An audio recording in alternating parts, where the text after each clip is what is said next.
Presented by Honda. We've been there from the start. Honda, official vehicle of the Toronto Blue Jays. Proud fan since 1977. Statue of Eddie Murray outside Oriole Park at Camden Yards, and it's good to be a Blue Jays fan right now. The Jays fans are traveling very well, and that group has driven 1,000 kilometers to come to Oriole Park at Camden Yards and watch their team, and the Blue Jays are in first place. They're 2 games ahead of the Boston Red Sox. Good to have everybody here. John Gibbons off to a good start on this 9-game road trip with his Blue Jays. Let's take a look at the lineup.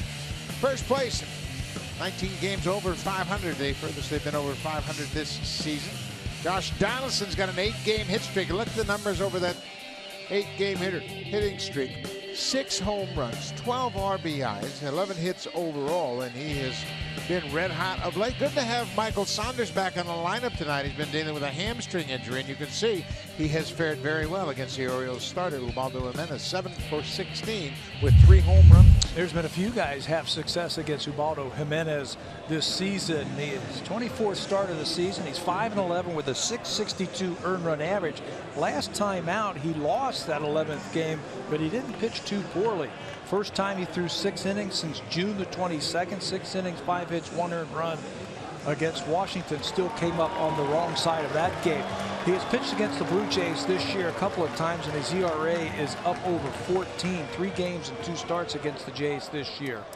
He was signed by the Orioles as a free agent to a 4-year contract. This is year number 3 in that 4-year contract. Jimenez is set. Bautista's in the box. Here's the first pitch of the game. It's down and away for a ball, and we are underway. Well, the one guy that Jimenez has had success against in the Blue Jays lineup is batting right now, Jose Bautista. Bautista just 3 hits in 33 at-bats and 0.91 average against Jimenez. Go figure. I mean, he has pared down against Jose. He has kept everything away from Jose, so I think he's got to take that ball back through the middle. You try and pull Ubaldo Jimenez when he's got that fastball on the outside corner and that slider. That's where you run into trouble. 2-1. Ball 3. 3-1 to the leadoff man here in the top half of the first. You see the infield playing straight away against Bautista. Oftentimes we see them playing to pull 3 on the third base side of second. Jimenez has had problems in the first inning. Bautista turns on that inside pitch and hits it a mile, but it's foul. Jimenez has given up 18 first inning runs this season. Of course, the Blue Jays are terrific in scoring runs in the first. They've scored 88 runs in their first at bats. 3-2 pitch. Ball 4. Borderline pitch, and all those pitches right down around the knees didn't get called for Jimenez. Let's take a look at the defense after the leadoff walk. Steve Pearce is in the lineup. He's in left field tonight. Nolan Reinl continues to take over in center for Adam Jones, and Mark Trumbo's in right. Great infield with Machado, Hardy, Scope, and Davis. They can all pick it.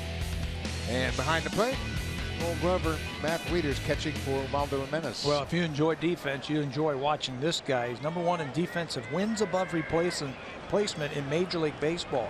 Just 4 errors for Manny Machado at third base. Josh Donaldson riding an 8-game hit streak. Donaldson has driven in a run in 5 straight games. He has never had a 6-game streak of driving in a run. 34 homers, 92 RBIs for JD. Tell you what, he is locked in right now. Driving the ball out of the ballpark in right field and in center field. If you make a mistake on the inner half, he can hurt you. 6 home runs in his last 5 games. Jimenez ahead, 0-2. Came right at him and gets the pop up. Davis giving chase down the right field line. It's into the seats out of play. Donaldson has scored 106 runs. He's driven in 92, making another late surge to get involved in that MVP voting. Absolutely. Coming up with some big hits for the Blue Jays, big home runs, late home runs. doing a little bit of everything offensively right now. If you want to check out the offensive leaders in the American League, all you got to do is watch this ball game. They are all over the leaderboard. Home runs, RBIs, multi-game hits, runs scored, hits.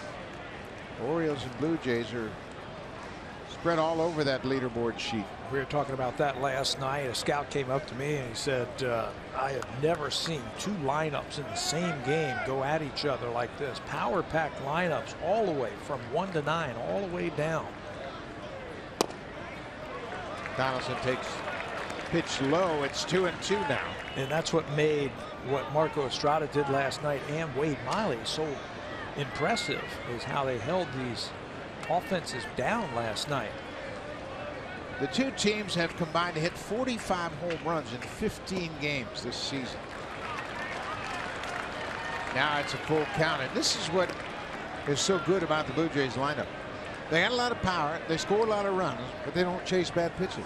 That was the argument after the game last night and early this afternoon about the strike zone yesterday. There was some of those borderline pitches that they thought could have been off the plate, and their hitters know the strike zone.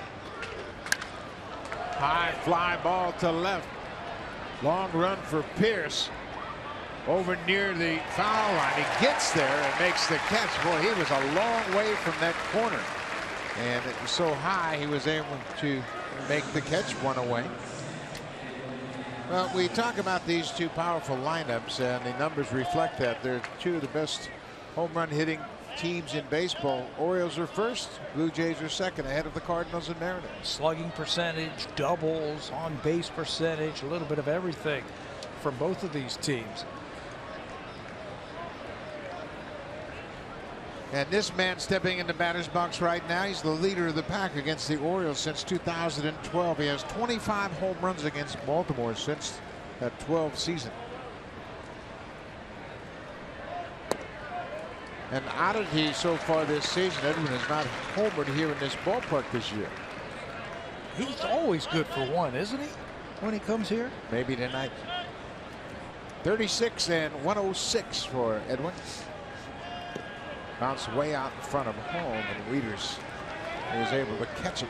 We were just talking about home runs. I saw the note about multiple home run games. These two teams, Blue Jays hit multiple home runs for the 54th time in last night's game. That's second most in the major leagues. Guess who they're trailing? The Orioles, of course. They have done it 57 times. Ball and a strike to Encarnacion. He takes it downstairs. Menace is not getting those borderline calls, and he's made some pretty good pitches down the bottom of the strike zone. But you're right. Blue Jays have a good eye, and they understand the strike zone. And we were talking about that in the opening. You got to make this guy throw strikes. He'll nibble. He'll try and keep that ball away from the right-handers. You got to make him throw it in the strike zone.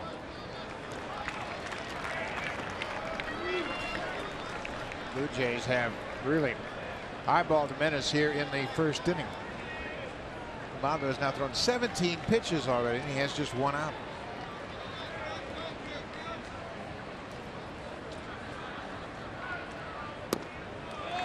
Second walk of the inning. Encarnacion takes ball four. Bautista goes to second. Well, WHIP is a great stat, I think, to judge pitchers, how many base runners you're going to be giving up all by yourself in an inning. Guess who has the highest? Ubaldo Jimenez averaging almost 2 runners per inning. Walks and hits, something that he is directly responsible for per inning, almost 2. Well, he's at that already here in the first inning, walking 2 of the first 3 batters. Russell Martin goes after the first pitch. This should be 2. Hardy to Scope, had some trouble getting the ball out. No problem, though. A couple of walks and a double play. Double play bails out a Menace. No score, top of the first.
Orioles has won the Manager of the Year award 3 times. He has done a good job here in Baltimore. They are 71 and 60, third place in the AL East. Let's take a look at their lineup. Right at the top of the order, Steve Pearce hitting leadoff for just the second time this season. He hit leadoff on Sunday in that 5-0 win in New York.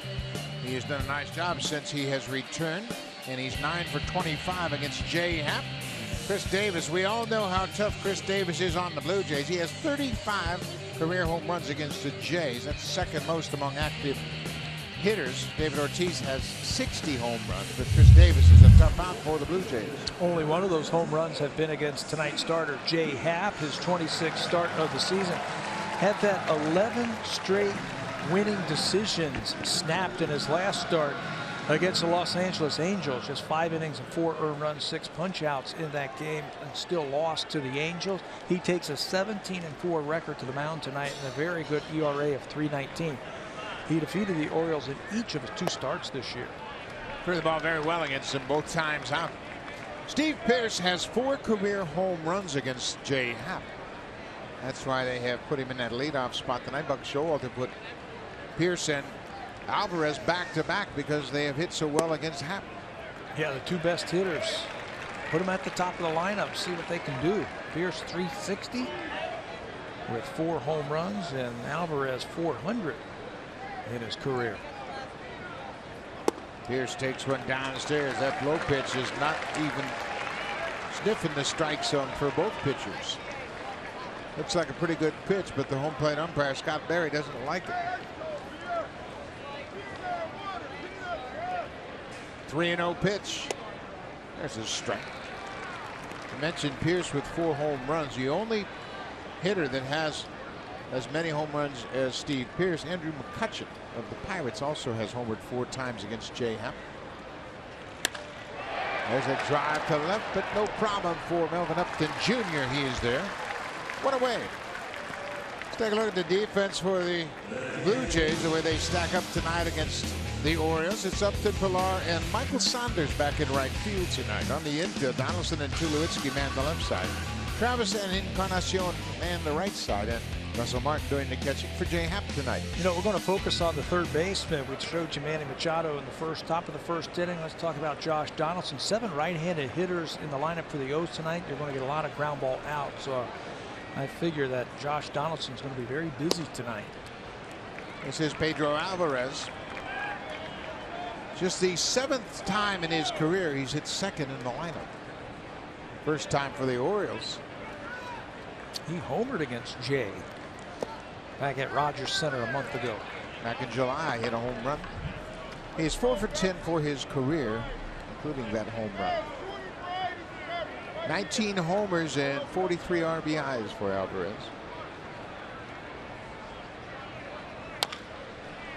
Now ball foul. Nice play by Wayne Kirby, the first base coach.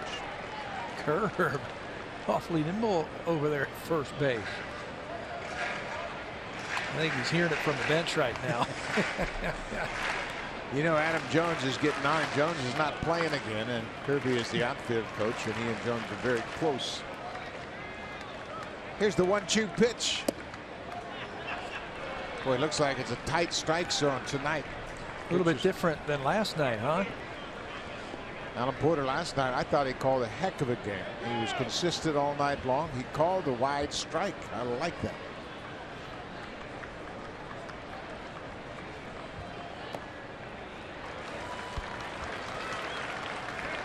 Players didn't like that.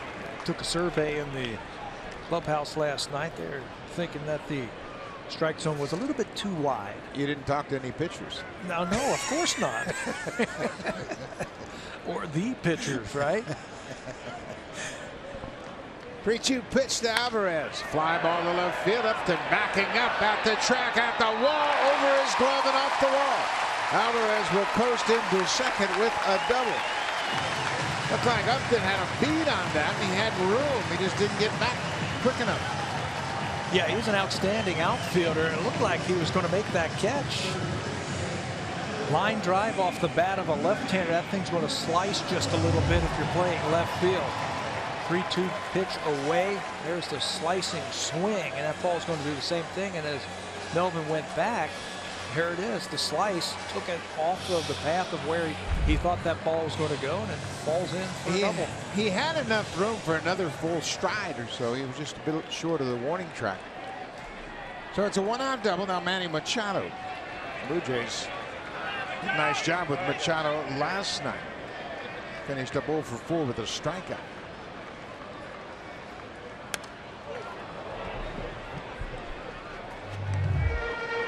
One more time away, and Alvarez stays with it, and you can see Upton going back, but he was still, like you said, a couple of steps away from the wall. But I think he was fooled on the slice of that ball.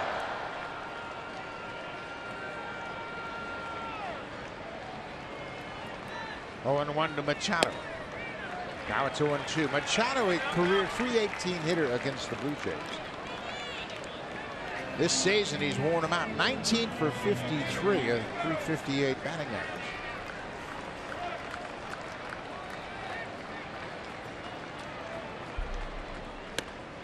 Well, he got surprised by that pitch as Happ delivers that heater right on the inside corner and strikes out Machado.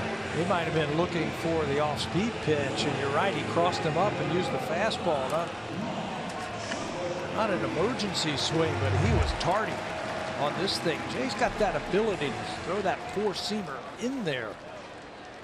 We're going to tie up Manny Machado. Good pitch.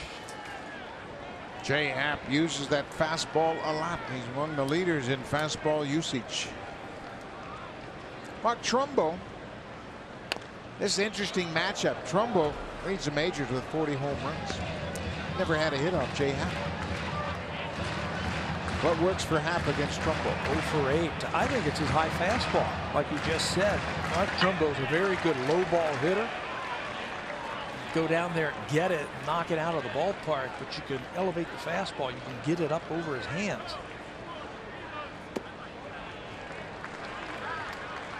Alvarez doubled with 1 out, and Happ struck out Machado, and that's something he's done very well all season long. He has the second highest batter retired percentage with runners in scoring position. He might get base runners in scoring position, but he does a terrific job of retiring batters when he's got those runners at second and third. And a lot of time he's using that fastball. He's putting it on the inside corner or the outside corner. That's what he said has been the biggest improvement for him this year. Fastball command. Russell liked that pitch. He wants to get that pitch. It's been a wonderful experience watching Jay Happ grow into this season.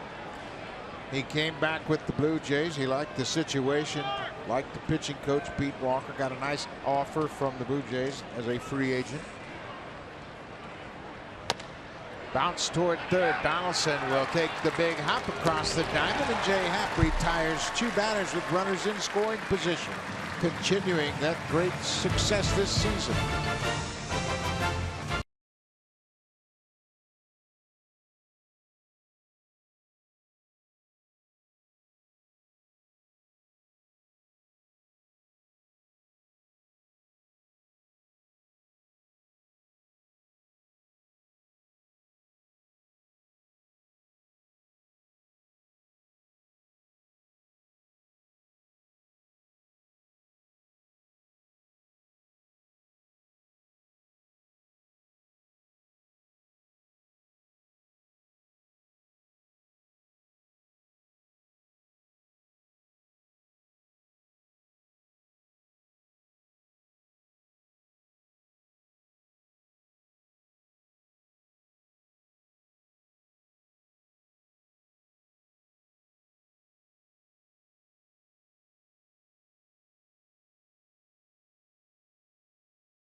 We were in Baltimore by the sound of the Blue Jays fans here.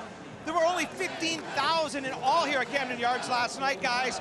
Many of them Blue Jay fans. So if you are looking for tickets and you can't get in at Rogers Center, I would recommend looking into buying some Jays tickets on the road, because the Blue Jay fans are everywhere. Yes, they are, and they're having a Great summer traveling around baseball, watching their favorite team. And we see these fans all day long around the communities when we travel around, and they have a great time. And you know what? The home clubs rave about the way the Blue Jay fans handle themselves in their ballpark. They absolutely rave about it. Cleveland couldn't have been more encouraging about how good the fans were when they came to Cleveland at that Progressive Field. And they get a nice little cheer going against each other. Remember that in Cleveland when they would do the Go Jays Go cheer, and Cleveland fans would get upset and they would start their little cheer. I mean, it's a great atmosphere. It really is. Troy Tulowitzki batting .255. Tulo's got a 17-game road hitting streak. That's quite an accomplishment. He is really putting together a long hitting streak on the road. He has average up to .255. He's also driven in 66 runs. Steady Eddie lately, you know, with the glove and now with the bat. Coming up with a couple of big hits for the Blue Jays yesterday. Of course, Tulowitzki and Jimenez were teammates with the Rockies, and Tulowitzki saw firsthand just how dominant Jimenez can be back in 2010 when he was a terrific pitcher, really a dominant pitcher, and was an all-star. He was the best pitcher in the National League that first half of 2010. Line drive into center. Raimel coming over, and that ball came back on him. He looked like he just about missed it. Filling in for Adam Jones in center. Raimel making just his third start this season in center field. I wonder if that ball was knuckling on him.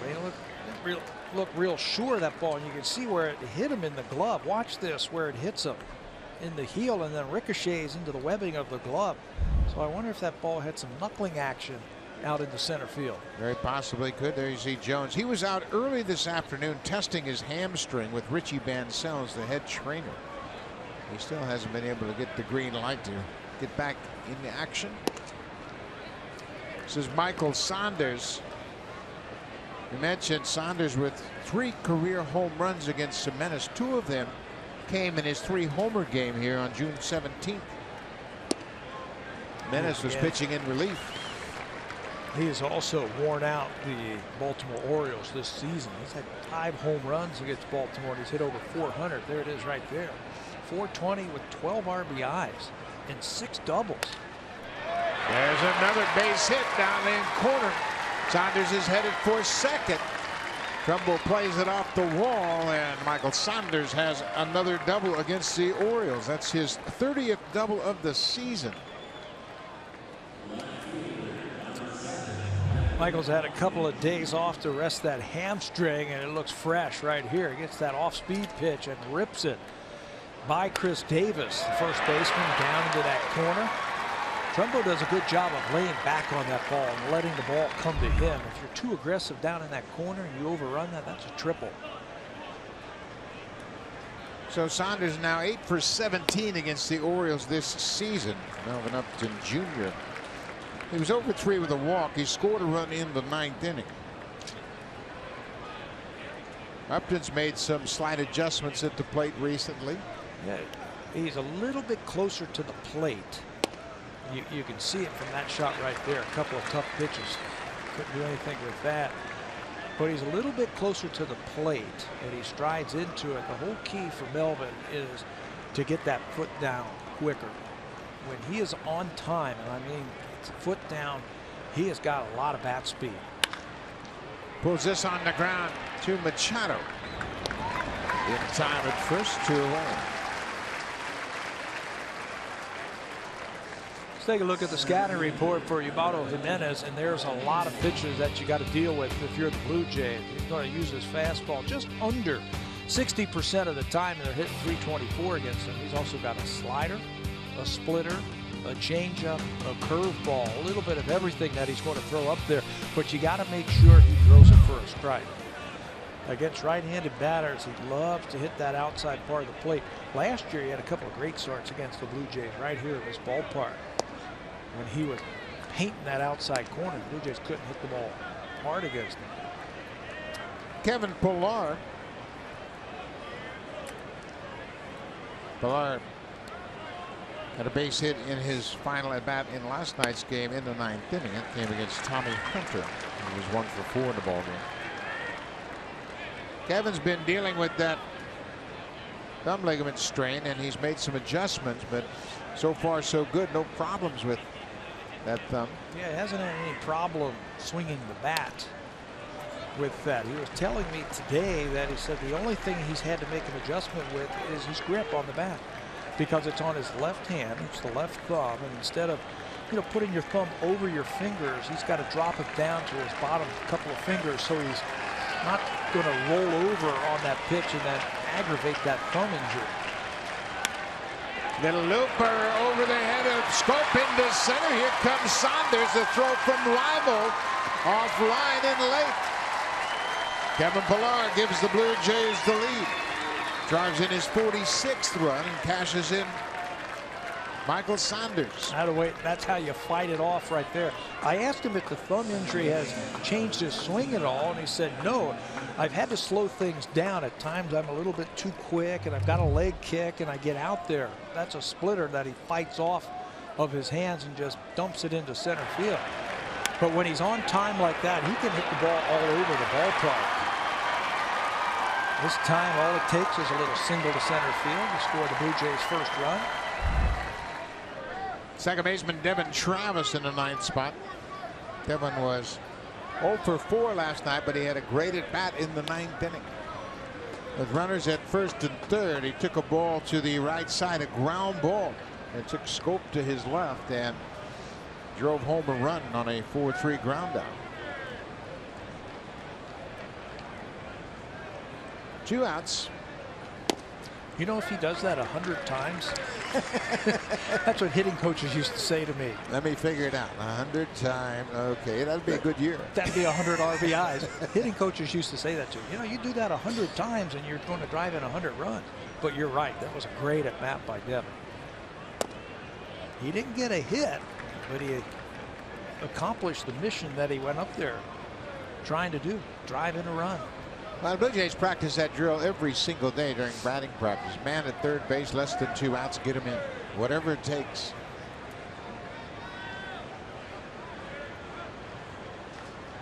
There goes Pillar. Got a good jump. Throw from Wieters is short into center. And Pillar is going to go to third. Here's the throw from Rival. Not in time. So it'll be a stolen base. And Pillar will end up at third on the air by Matt Wieters. Yeah, I love how he's going in feet first. You see he's got that padding on that left hand just to protect that thumb. Great time to run. High leg kick, slow pitch. He's into second base. And he's going to move up on the air with another very aggressive pop-up slide. You can see the left hand. Watch when he slides. That's going to hit the ground. See how that left hand hits the ground? That's why he's got that pad on there so the thumb doesn't get bent backwards. 1-2. Travis hits one to J.J. Hardy. Tricky little hop, but he handles it easily. But the Blue Jays break out on top. They score a run on 2 hits. Kevin Pillar drives home Michael Saunders, who had doubled with 1 out. 1-0 Blue Jays.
Tonight it's MBJ 1432. Simply for watching the broadcast, you'll earn those points. The broadcast box is on your My Blue Jays homepage. You have till 11:59 tonight to enter. We'll have another code for you tomorrow. And guys, just another reason why being a season ticket holder is a good idea, because you can do so many great things with those points.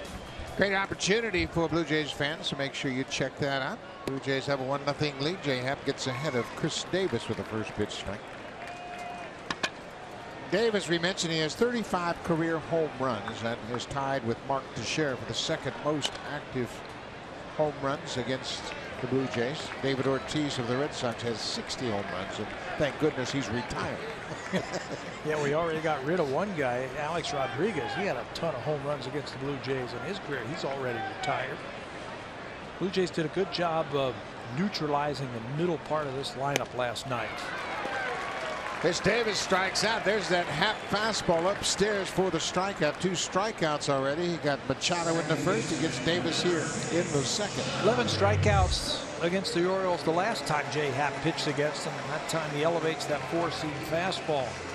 Gets it up there. Talking to Russell Martin, he asked him, hey, why has J-Happ been so successful this year? He goes, that 4-seam fastball has been golden for him, especially when it's up in the strike zone. Jonathan Scope, first pitch swinging. Nice play by Travis. Boy, he took a page out of Troy Tulowitzki's book right there. He just turned and lobbed it over to first base very confidently and threw a strike to Encarnacion. That reflects a conversation or two with Tulowitzki. First of all, he's positioned perfectly to take a hit away from Jonathan Scope, and you're right. Instead of setting your feet, get it out quickly, just get it over there quickly. You don't have to have a lot on it, just be accurate with it. Good play by Travis. Very good play. And there was a time when he would have tried to stop his momentum, plant that right foot, and throw a rocket across the diamond, but that time that was beautiful.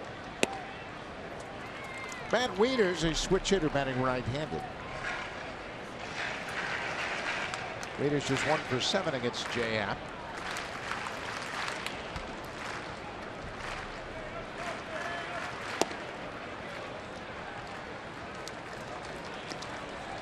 The Blue Jays pitching, and we have talked about this time and time again, they have not gotten the credit they deserve. They have allowed the fewest runs in the American League. The starters have the most wins. And the pitching staff has been consistent from day one. The most wins, 57. They have the best ERA and the lowest batting average against at 238. That's just the starters. You throw in the relievers and it's just as good.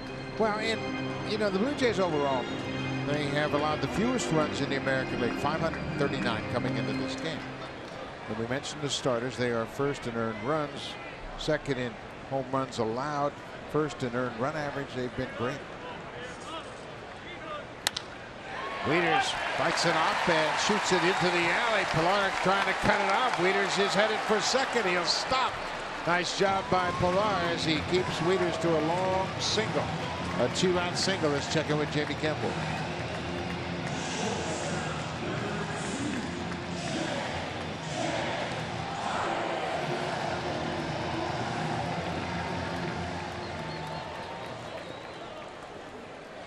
Thank you very much, Jamie. And Tampa Bay went out to improve their offense, and Brad Miller has done that. He's got 64 RBIs now. Miller is playing first base now with the addition of Matt Duffy, who has been playing a lot of shortstop. They had to shore up the defense. They took Miller off of shortstop. He's more of a first baseman now with his power. They're pitching it. Odorizzi's on the mound tonight, I believe, for Tampa.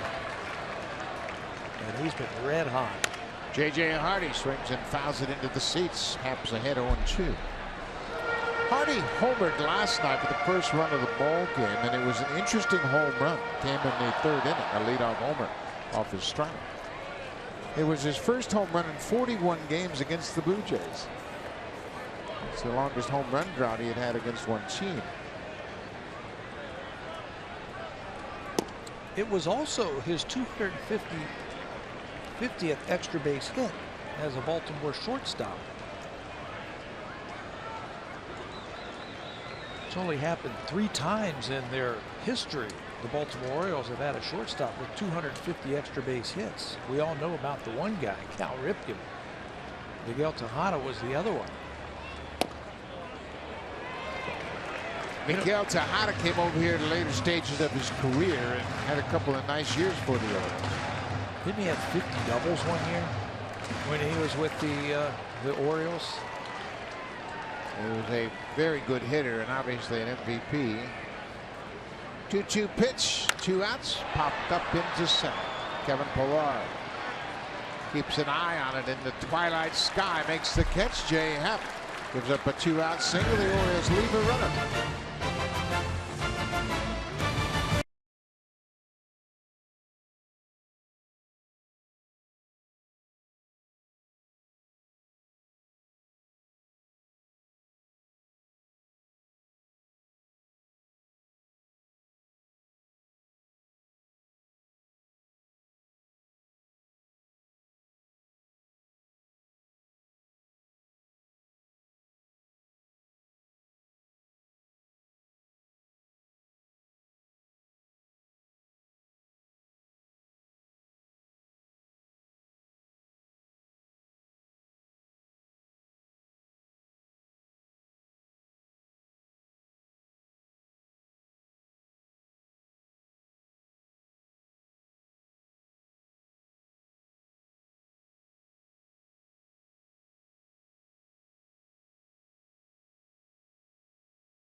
Experience using the hashtag from anywhere. With Roam Like Home starting at $5 a day, you can roam in the U.S. on a share everything plan, and you can use your phone just like you do at home in over 100 destinations around the world. Go to Rogers.com/roamlikehome for details. And guys, we have another trade out there. The report is the Oakland A's have traded Coco Chris to the Cleveland Indians, so still some wheeling and dealing being done in the league. Yeah, there's going to be more before the end of tomorrow night, that's for sure. August 31st, the deadline. You got to be in an organization to be eligible for the postseason. So there's going to be more shuffling going on. And don't be surprised if the Blue Jays are involved. I don't think anybody is comfortable just yet with their team. Coco Crisp began his career in 2002 with the Cleveland Indians. He was actually a Cardinal before that. Traded for Chuck Finley. Yep. He was a Cardinal. Drafted in the 7th round of the '99 draft as Bautista takes strike 3. First strikeout of the night for Ubaldo Jimenez. He threw 3 pitches, 3 different pitches to get Jose. This time it's his slider. And that's where he likes to pitch. Right-handed batters away with it. You're going to have to stay with it. We showed that in the opening, that he threw a lot of pitches away to the righties and they stayed with it and hit the ball to right field. I think the same type of game plan applies tonight. Well, here's a guy that can stay in a big part of the field. Josh Donaldson. He's done it consistently lately. His home runs have been to center and right center. And that's why you see the outfield bunching Josh.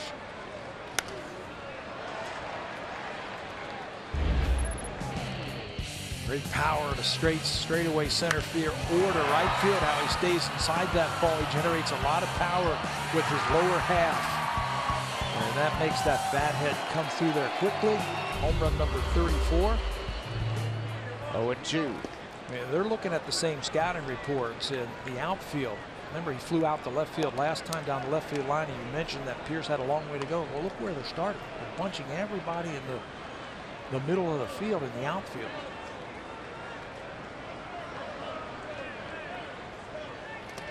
Bounced into dirt. 2-2 now to Donaldson. You remember last night in Donaldson's first at bat, he hit one to straightaway center, and Nolan Reimel went up against the wall and called it. It was an extra base hit for sure until Reimel made the nice catch to start the game. 2-2 to Josh Donaldson. The Blue Jays have a 1-0 lead. He covers that splitter and throws his bat just to stay alive. Sometimes you have to do that, don't you? Live for another pitch. Donaldson's got an 8-game hit streak with 6 homers and 12 RBIs, and this is a wicked splitter, and you can see he just literally throws the bat at the ball to try to foul it off, and he did.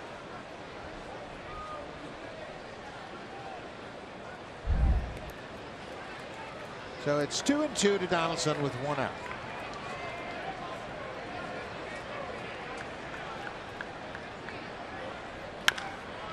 Bouncing ball, Hardy.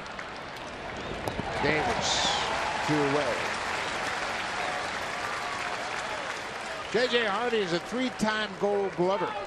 He reminds me an awful lot of Mark Belanger, the late Mark Belanger, that was a great shortstop here in the heyday, late 60s, early 70s. He's not flashy. He doesn't have a particularly strong arm. Sure-handed, very, very smart. Plays his players very well, positions himself very well. The difference between Hardy and Belanger, Hardy could hit. He got a little bit more pop in that bat, doesn't he, than the blade, but always in the right place at the right time. Encarnacion takes the first pitch strike. Edwin walks his first time up.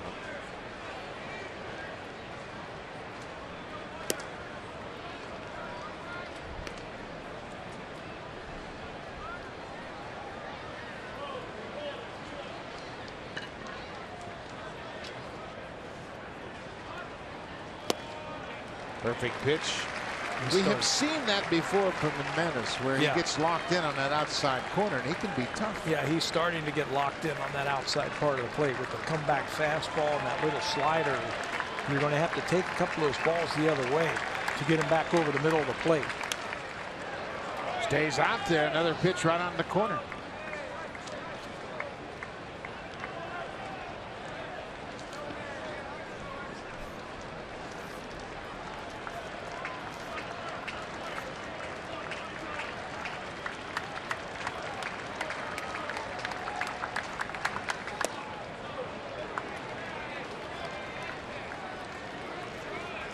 Two and two.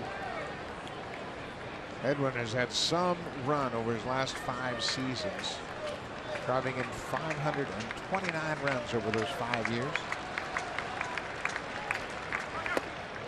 Checks his swing.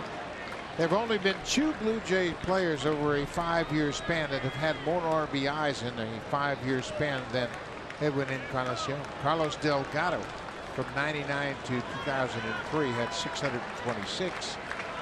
George Bell, 538. Off speed out in front. Pierce is right on the edge of the warning track and makes the catch. Jimenez retires this side in order. Gets Bautista, Donaldson, and Encarnacion.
the mound for the Tigers. He's been charged with 3 runs on 3 hits over 2 innings. And if you think this pennant race is all settled, you are sadly mistaken. The New York Yankees are 3.5 games out of the second wild card spot.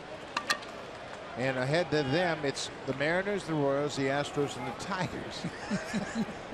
All within 3.5 games. It's going to be a while before this thing gets sorted out. You know, Bud Selig took a lot of heat when he came up with the wild card initially, and then he really took some heat when he said we're going to have 2 wild cards. But what a boon it has been for baseball fans. So many teams are still in the race in September, and there's a lot to root for. And the Blue Jays are going to see the Yankees, the Mariners, of course, the Orioles and the Red Sox. All those teams in a position for postseason play. How about Kansas City? I don't want to say come out of nowhere, but they were an afterthought. People weren't even thinking about them a month ago. I'll say it. They came out of nowhere. 5.5 games back in the AL Central. And they've got an interesting stretch of games ahead of them. Gribel, the number 9 hitter, takes a leadoff walk on 4 pitches.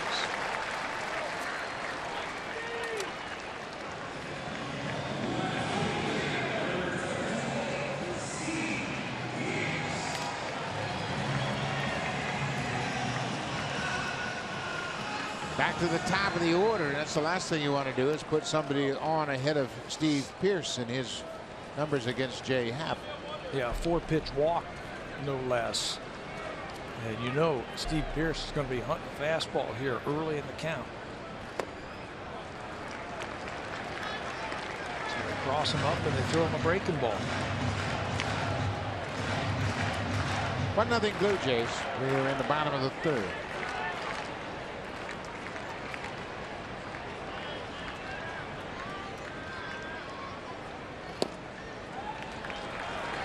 Hamp's got to get back into the strike zone. That fastball is running an awful lot right now, and it's running out of the zone.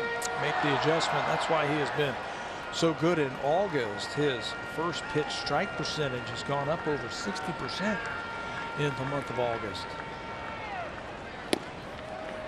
There's a good pitch. He's going to throw a lot of fastballs, and he's confident in doing that. What he's most confident in is his ability to locate it. Inside and outside. First pitch strikes. Then he can turn the ball over or cut it on the inner part of the plate to righties. Like that. That was a cutter.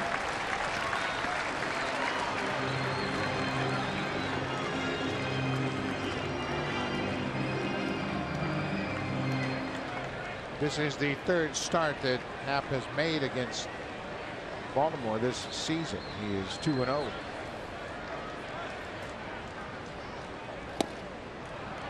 Took something off and tapped that outside corner. Pearce didn't think so, but now it's a full count.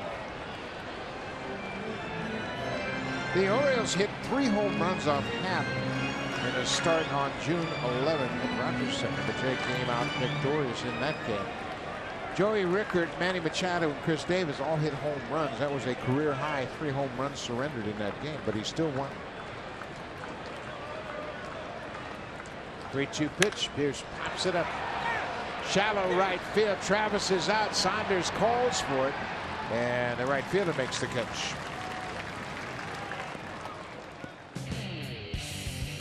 Home Hardware and Building Center locations. Proud partners of the Toronto Blue Jays. Homeowners helping homeowners with expert advice.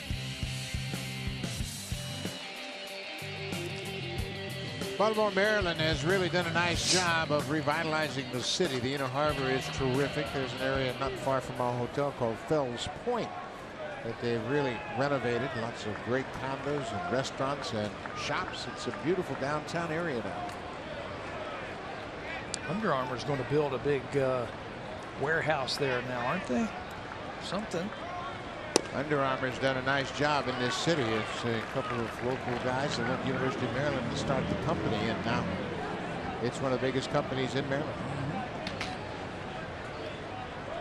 Pedro Alvarez hit a double over the head of Melvin Upton Jr. in the first inside pitch off the plate. Ball on the strike. In that start a month ago against the Orioles, when Jay had 11 strikeouts and he pitched into the 8th inning, yeah, he gave up a home run to Alvarez. You know how many other balls in the air he gave up that day? 3. He gave up 3 fly balls in the first inning, and everything else was a strikeout or a ground out. That's how good he was that day, when he was sinking the ball and cutting the ball, and he was keeping it down. He got his share of ground ball outs, double plays, and again 11 strikeouts. There, the number is right there. But just 3 balls other than the home run in the air. A couple of pop outs and a fly ball to right field. That was it.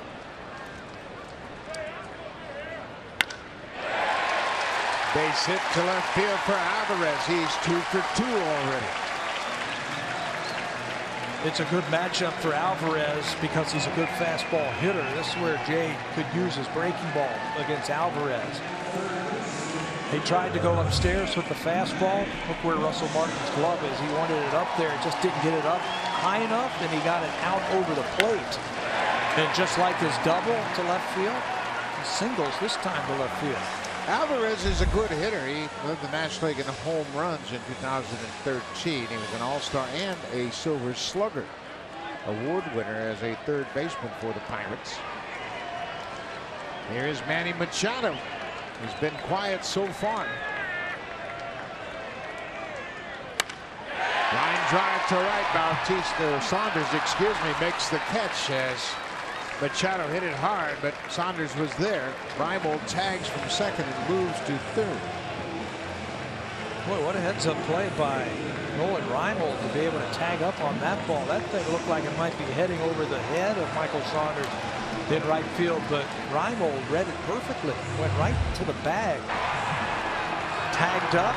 There's the ball in your background being hauled in by Saunders, so he tags up and moves to third. You know what? That is such a good play, but it's one that should happen every time. If the ball goes over his head, he can stand at second and still score. So he moves up 90 feet on the fly ball to right. 2 outs now. Runners at the corners for Mark Trumbo. Trumbo grounded out to Donaldson to end the first. When you have problems against a particular pitcher like Trumbo against Happ, is it in a hitter's head? Absolutely. He starts thinking, hey, am I ever going to get a base hit against this guy? You can see the numbers there, 0 for 9 in his career. Just continue to make good pitches. There's a good one there, up and out of the strike zone. That might have been the frustration showing right there. That's a great point. You can see him shaking his head saying, man, I can't hit this guy. I know it. He knows it. Throw another one up there. 0-2. Blue Jays lead it 1-0.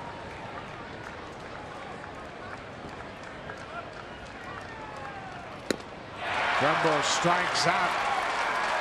2 high fastballs, and he strikes out. Trumbo's 0 for 2. The Orioles strand a pair. Jay Happ has a 1-0 lead as we head to the 4th.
Jay Spirit. Enter the TD Comfort Zone contest by posting a video or photo of you, tagging at Blue Jays and including hashtag TD Tuesday on Twitter or Instagram for a chance to win. For full contest rules and details, visit bluejays.com/comfort zone. Guys, having played the game, how do you get over a mental hurdle like that with Trumbull when he knows that he just can't get a hit off a guy? Barry, I played 17 years, and there were hundreds of pitchers like that for me. So you never got over it, I never got over it. You never got over it. All it takes is one hit, right? That's it. You get one hit, and your confidence is going to go sky high. I got one for you. You see, Trumbull now is 0 for 10, same for Elvis Andrus, but the all-time 0 for Jay Happ, Alex Rodriguez, 0 for 15. How about that?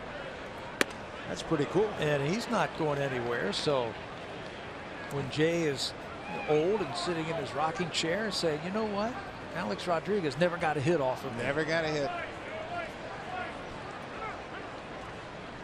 Ball and a strike to Russell Martin. Blue Jays batting in the top of the fourth with a 1-0 lead. Kevin Pillar drove in the run with a single. Michael Saunders doubled with 1 out in the second, came around to score on the Pillar 2-out single.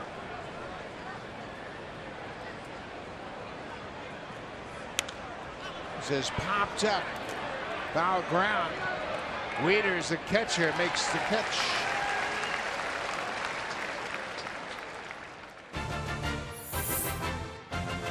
A lot has changed in 40 years, but one thing hasn't. Honda, proud fan since 1977, official vehicle of the Toronto Blue Jays.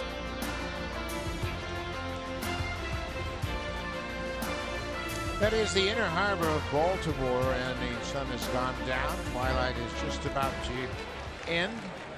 Beautiful evening, man. It is comfortable here tonight. A little muggy last night, not the case tonight. Troy Tulowitzki hitting against his former teammate. Together with the Colorado Rockies, and certainly enjoyed a lot of good times in Colorado.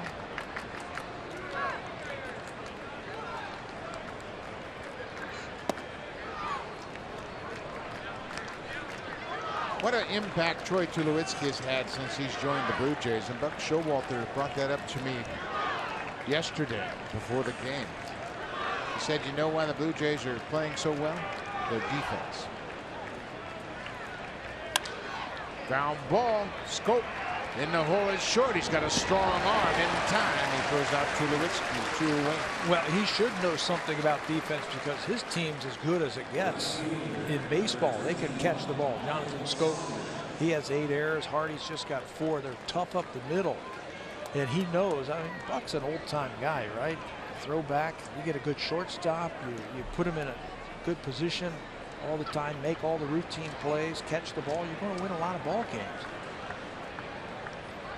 Yeah, it's not an accident the Orioles have been in contention since Buck Showalter came here, and it's also not an accident they have good defense. Well, the Blue Jays have taken a page out of the Orioles book. Same for the Boston Red Sox. You look at the Red Sox, they've got athletes all over the diamond.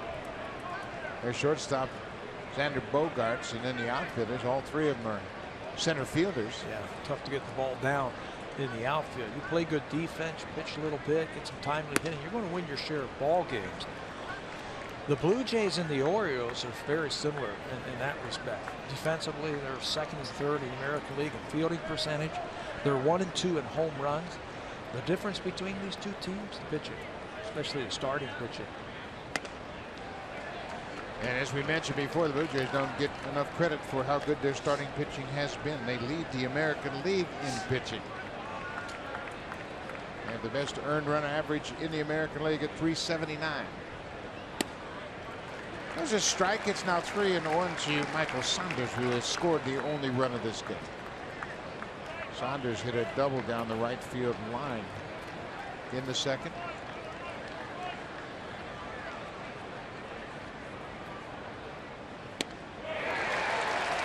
Hold the string, 3-1.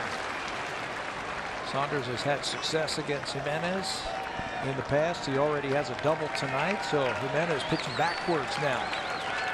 Doing an off-speed pitch. Crossed him up. Game with the fastball and catches the outside corner. Valdo Jimenez in a groove. He's set down 7 straight Blue Jays.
He's already set a new career high in wins with 17, and he trails only Rick Porcello for the most wins in the majors. How about that? Porcello picked up number 18 last night.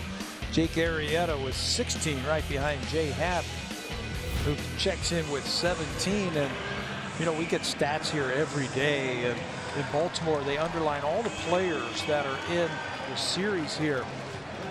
The respect that Jay Happ gets, it's small, because in the wins column they didn't even underline his name in our stats pack. It's like they overlooked him, like everybody else has overlooked Jay Happ this year. Well, but Upton Jr. runs down this drive off the bat of Chris Davis on the first pitch. Davis flies out to left. Isn't that right? Something? Yeah. Yeah, I noticed that myself. Porcello is there, Happ not underlined, and Sale. Tillman's underlined, and he's on the DL. Yeah, and he's behind Jay Happ in wins. I mean, that's just the guy floating underneath the radar all season long. Well, the Blue Jays know how important Jay Happ has been, and he has been a terrific teammate. He is 4th in win percentage at 17-4, and of course we're going to see Aaron Sanchez tomorrow, and he is 1st in the American League in win percentage with a 12-2 record. And 3rd in earned run average. This is Jonathan Schoop.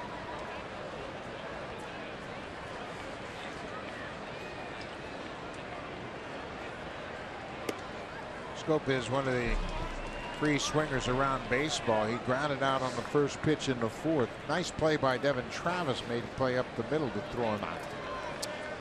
I thought Marco Estrada pitched him extra tough last night, especially that fastball to strike him out late in the ball game that was up over his hands.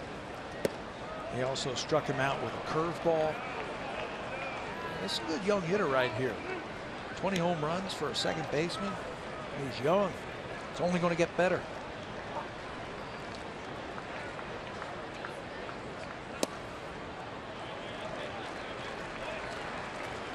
3-1 now to Schoop.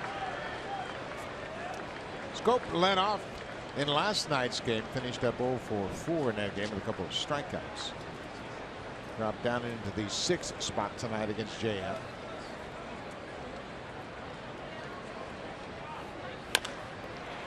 Chopper toward 3rd, and that's going to be a fair ball. Hits right off the 3rd base bag.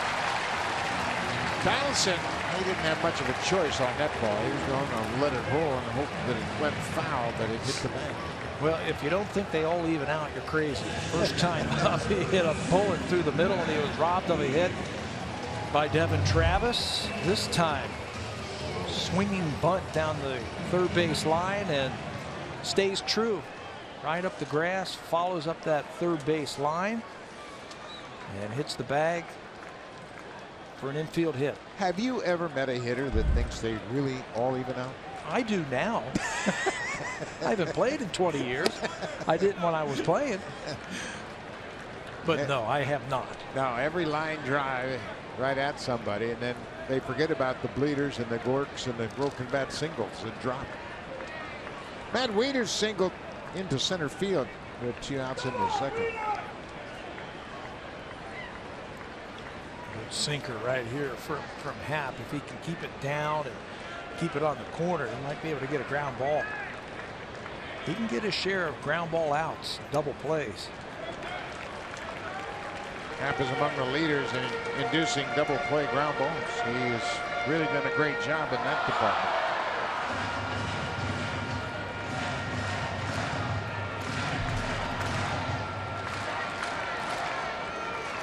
The Orioles have won the first 2 series here at Camden Yards against the Blue Jays. They took the previous 2 3-game series 2 games to 1. And they lost the first game of each of those 3-game series. Russell Martin just had an idea to go out and talk to Jay Happ. He was down in his crouch getting ready to give a sign and said, I'm going to go out and talk about this one. That last pitch was interesting. It looked like it handcuffed Russell. Ball cut way inside. It looks like Jay's got a message that he wants to talk to his catcher about. That hit by Wieters against Jay Happ was just his second of his career, so I think Jay wants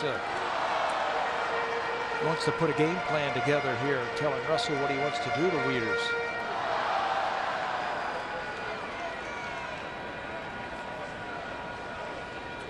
Two and one. Missed inside. Now it's 3-1.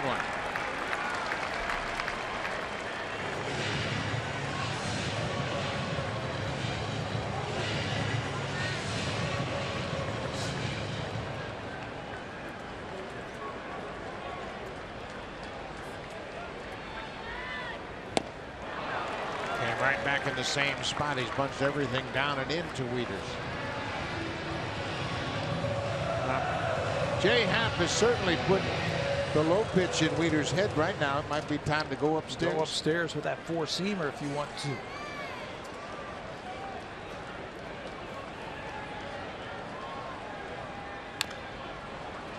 Pitch ran all the way across the plate. Martin was set up outside, but that shows you how much life Happ has on his fastball. He's got life on the fastball. He hasn't had that pinpoint control yet that we have seen from Jay so far this year.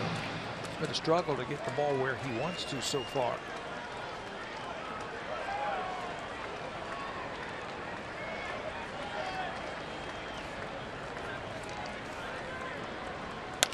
Ground ball. Travis comes after it. He swipes at the runner, but Scope is safely past Travis. They get Wieters at first, and Scope will move into scoring position.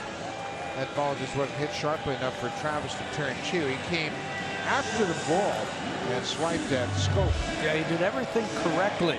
Charged the ball, but Scope busted it as soon as that ball was hit. He was going to try and break up to or get past that second baseman on that play. And you see he's talking to his counterpart on that play. Devin did everything correctly. He just couldn't make the play. Ball wasn't hit hard enough for him. 2 outs. J.J. Hardy flew out to center. His only timer.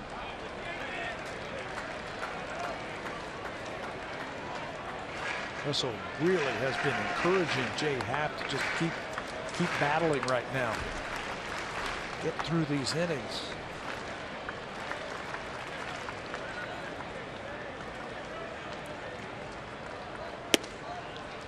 Yeah, you never know when it's going to click. Sometimes you go out there feeling great when you take them out in the first inning and nothing's working. You just have to keep grinding through it. Yeah. Jay had a rough stretch in June when his shoulder was barking at him a little bit, but he continued to pitch and worked through it.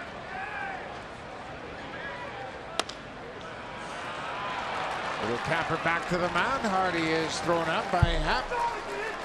The Blue Jays have a 1-run lead as we head to the 5th inning. Now time for a Blue Jays Central update. Here's Jamie Campbell in great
#1 app for live streaming baseball. It delivers everything you've come to expect and more. Watch every out-of-market game live in true HD on over 400 supported devices. Includes a free subscription to At Bat Premium, the #1 app for live baseball. Blackout and other restrictions apply. Visit MLB.tv for details. Get you back to Buck and Pat. Thank you, Barry. We move to the 5th. Blue Jays with a 1-0 lead. Calvin Upton Jr. fouls it into the seats down the right side. Melvin's batting .291 coming into this game over his previous 15 games. That includes 3 doubles, a triple, and 3 home runs. It's a timing issue with his swing. You got to make sure that leg kick, and he's got an exaggerated leg kick, make sure you get it down. And when he does, when his timing's right, that ball jumps off his bat. Says popped up down the right field foul territory and into the seats out of play. Chris Davis giving pursuit, but it was out of his reach. The all-new 2017 Ridgeline, our newest vehicle and their newest fan. Honda, official vehicle of the Toronto Blue Jays. That is the gate at Utah Street, the entrance to this ballpark, a beautiful ballpark with the warehouse beyond the seats in right.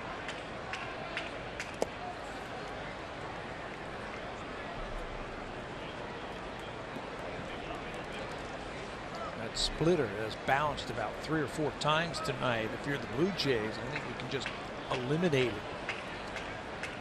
Looking for it. He's just had so much trouble commanding it. Yeah, it's a pitch that is designed to be a ball, basically. You have to have enough fastball strikes to encourage the hitters to swing at that splitter, and you want the splitter to break down out of the strike zone. When he's right, he gets a lot of strikeouts with that splitter, but tonight he's bounced it too many times. High fly ball to right. Trumbull backing up. He's got room right at the edge of the track and makes the catch. Well, the Orioles were in first place. Blue Jays moved ahead of the Orioles on August 13th into first place, and you can see the last 16 games for Buck Showalter's Orioles. It's been a bit of a struggle. Well, they have plenty of hitting. They have plenty of defense. The pitching has let them down right now. The ERA up over 7 and over their last 17 games, in which they've lost 10 of them, and they've been outscored by 34 runs. Tough to win games when you're being outscored by 2 runs a game. Tonight, though, Jimenez seems to has found his groove after the first 2 innings. Delivers a first pitch strike to Kevin Pillar, who has driven in the only run of this game. Pillar singled, had a stolen base, and went to third on the air by Matt Wieters. And he was stranded there, but he drove in Michael Saunders. Wieters took a shot off that mask and looked like it rung his bell a bit. Yeah. You can see how hard he's working behind the plate. Fastball inside. Man, that straight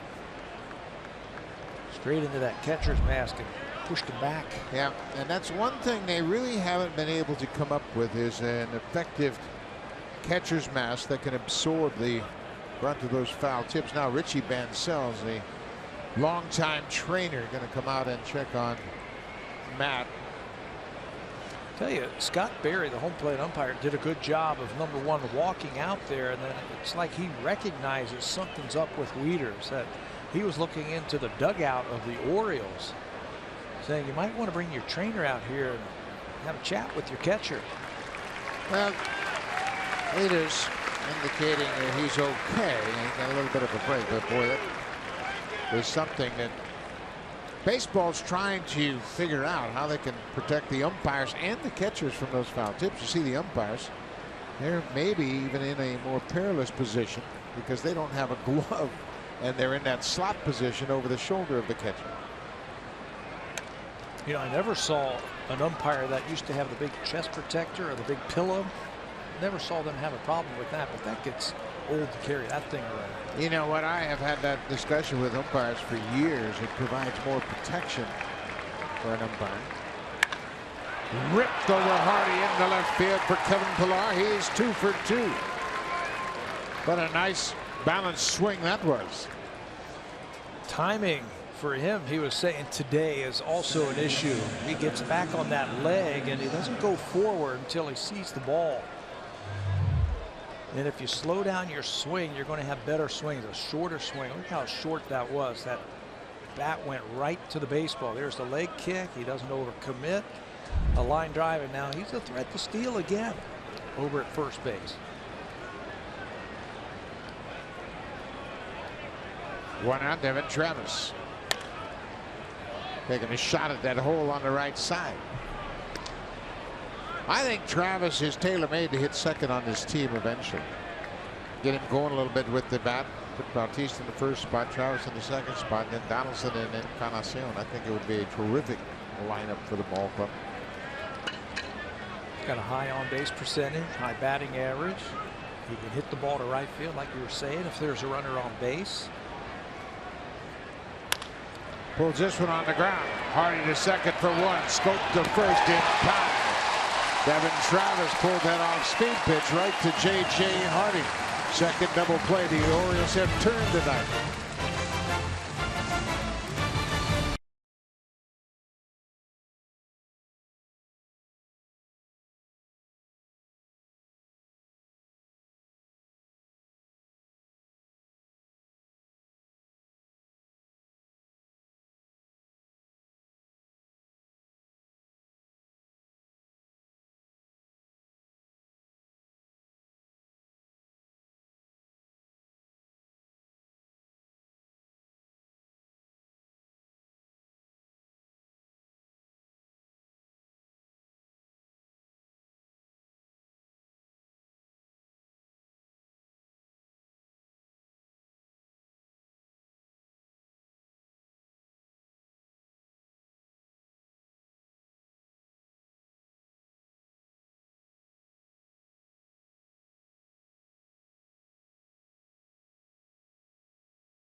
The latest scores, breaking news, game highlights, and analysis of Canada's team. Plus, never miss a single pitch with our in-depth live game tracker. It's available on iOS and Android systems, and a great chance to read Shai Davidi, Ben Nicholson, Smith, and Arden Zwelling. Guys, all three of them do a terrific job on our website.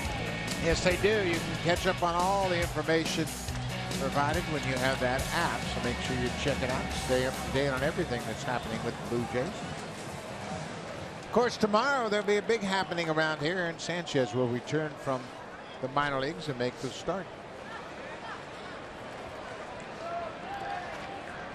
Jay Happ jumps ahead of Nolan Reimold, the number 9 hitter.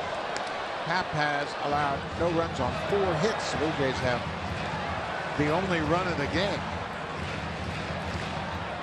Orioles have got a hit in every inning. They've also left a runner on base, at least one in every inning. Just hasn't been as sharp as we have seen him. I mean, he's really grinding through these innings right now. Well, I think that's what makes a 20-win season so special. Yes. The Blue Jays have only had 20 pitchers, 27 20-win seasons in their franchise history. This is the 40th season. And if he keeps grinding and the Blue Jays can score some runs, he's going to inch closer to that 20-win plateau. Every time he wins, he adds another one to that career high. There's a good fastball. 2-2 to Nolan Reimold, the leadoff man. He walked in the 3rd.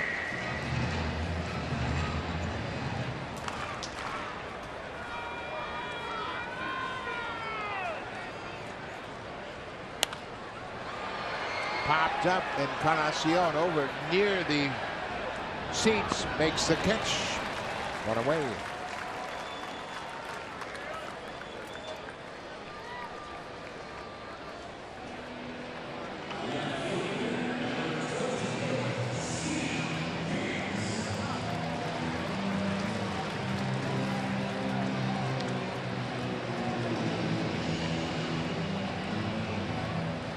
Steve Pearce has been dealing with a forearm issue.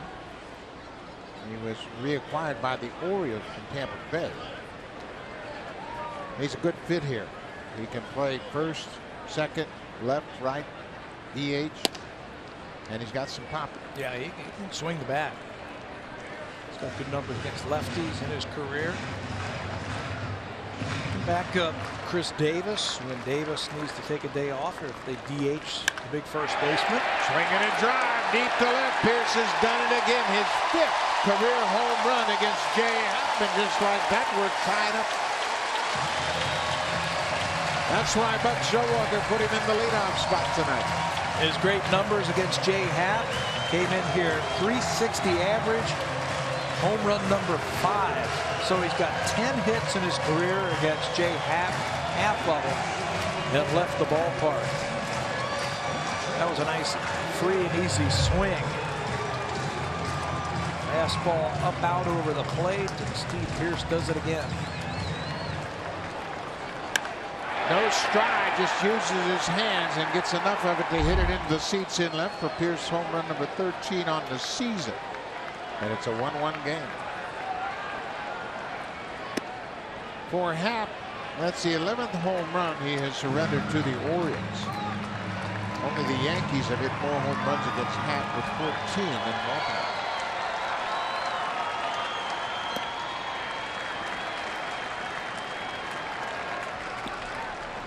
Pedro Alvarez is 2 for 2. He has doubled and singled in his 2 trips to the plate.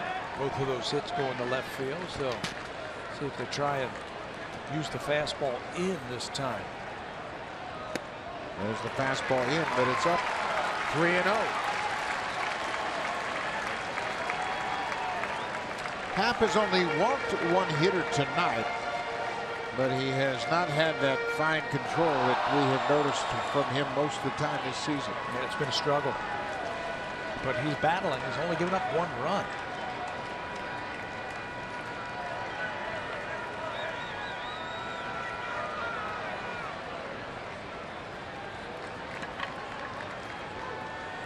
(3-0) pitch to Alvarez. Takes a strike. You know, we talk about how good the Blue Jays pitchers have been, and they have been so consistent that when things aren't what we expect, we go, well, what's wrong with Jay Happ? 1 run on 5 hits. The appeal down to Alan Porter. He says no swing, and Alvarez will take the walk. 2nd one issued by Happ.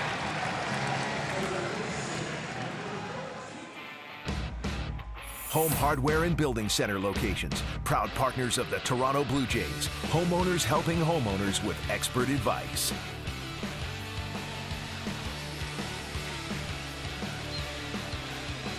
And you mentioned how consistent Happ was in his previous start against the Orioles getting ground balls. It's not the case tonight. He hasn't gotten the ball on the ground as frequently as we have seen. Yeah, a few more balls up in the air tonight against Baltimore. Hasn't been able to throw that ball where he wants to. That is a foul ball off the bat of Manny Machado. Machado's 0 for 2 tonight. He's 0 for 6 in the series. Got to keep him down. This is a big at bat with Mark Trumbull behind Machado. Trumbull, he's had his fill of Jay Happ. He's 0 for 10 against Happ after the strikeout in the 3rd. So he's got to buckle down on Machado. Swinging a drive deep to left, and this ball's going to go. Manny Machado, a 2-run home run, his 32nd of the season.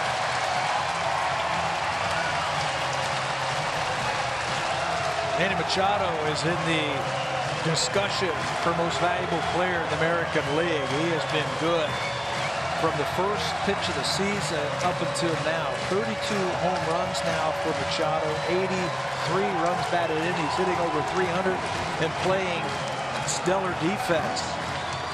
When you miss your spots, good hitters don't miss it. Watch where Russell wants this 4-seam fastball. He wants it up, and instead it's over the middle of the plate and down right where Manny Machado likes it.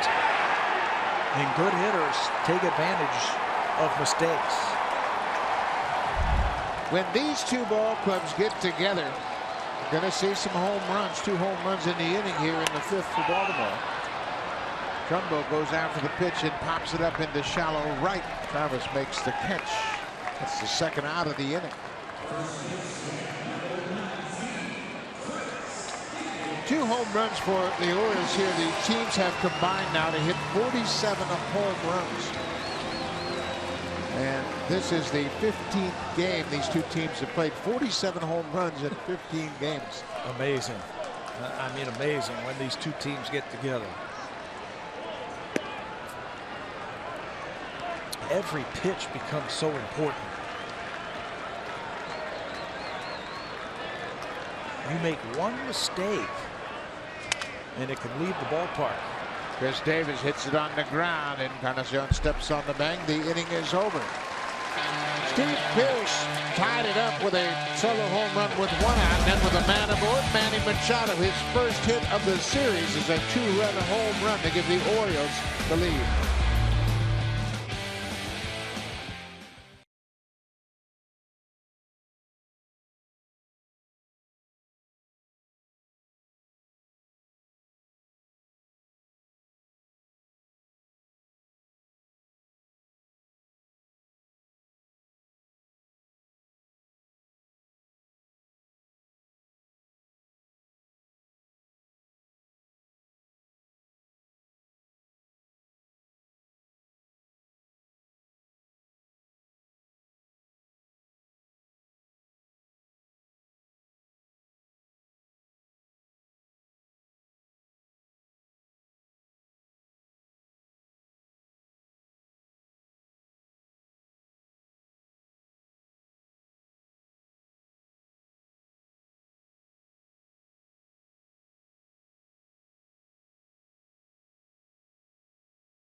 Well, WestJet will match your status and treat you like gold. Learn more at westjet.com/getgold. Back to Buck and Pat.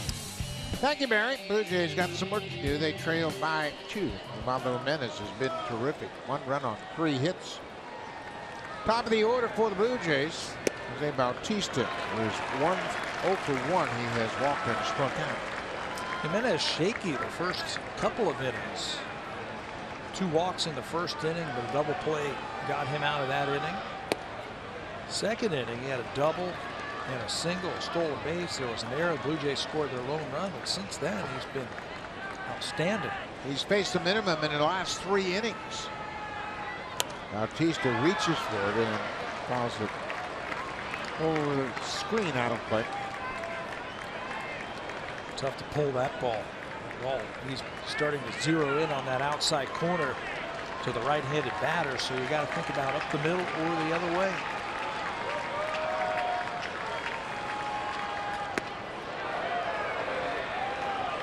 Jimenez knows how he has dominated Bautista. Jose is now 3 for 34 against him. Manny Machado, that home run was his 100th career home run.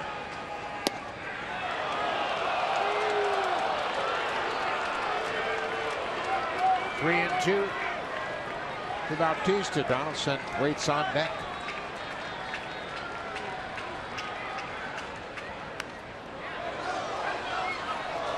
That's almost like the pitch he hit out of the ballpark last night. That pitch up and in. Bautista hit a home run in the 6th off of Wade Miley on a pitch very similar to that. I don't know how he hit it. Pulled his hands in. He kept it fair down the left field line. Bautista strikes out for a 2nd time. Let's check in with Jamie Kendall.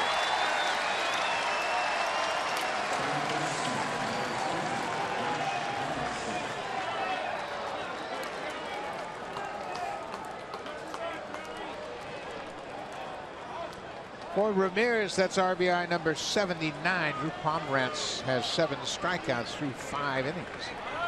He and Jake Odorizzi in a pitcher's duel, a 1-1 game.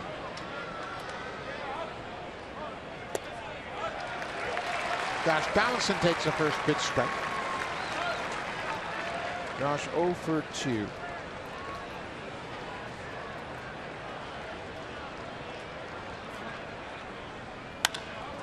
Line drive into center. Reimold is right there to make the grab. 2 up, 2 down quickly here in the 6th. You know, nobody moves more than the Baltimore Orioles outfielders, and they move from pitch to pitch. After the first pitch, Reimold was shading Donaldson to left field. When it became a strike, watch him now. You can see him shading him, looking him start to move over. And as the pitch is thrown, watch him move just a little bit more. Right there, he moves over, and wouldn't you know it, Josh Donaldson hits it right where he's standing. Wayne Kirby's in charge of the outfielders here in Baltimore, and he moves the outfielders depending on the count and the pitcher and the batter. He's got a nice assistant working with him tonight. That's Adam Jones, the Gold Glove center fielder, who's sporting a hamstring injury. Fly ball, shallow right field, long run for Trumbo. He gets there, and the inning is over. Ubaldo Jimenez is shutting down the Blue Jays on 3 hits, and he has a 3-1 lead.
Baseball tomorrow. The Rays and Red Sox will wrap up their series at Fenway Park. It all starts at 1:30 p.m. Eastern Time. That's 10:30 a.m. Pacific Time. Pitching matchup: Drew Smiley, the lefty, goes to the mound for the Rays.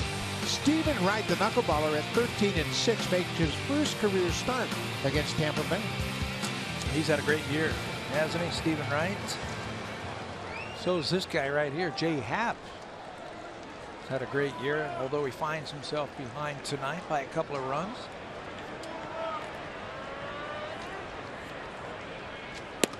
Jonathan Scope takes the first pitch outside. Scope had a ground ball base hit that hit the bag at third his last time up.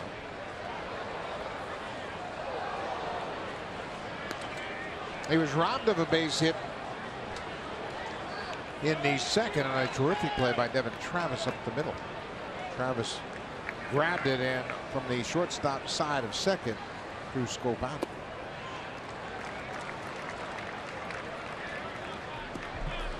We're in the bottom of the 6th, and the Orioles have a 3-1 lead. Blue Jays won last night in the opener 5-1 behind Marco Estrada, who picked up his 8th win.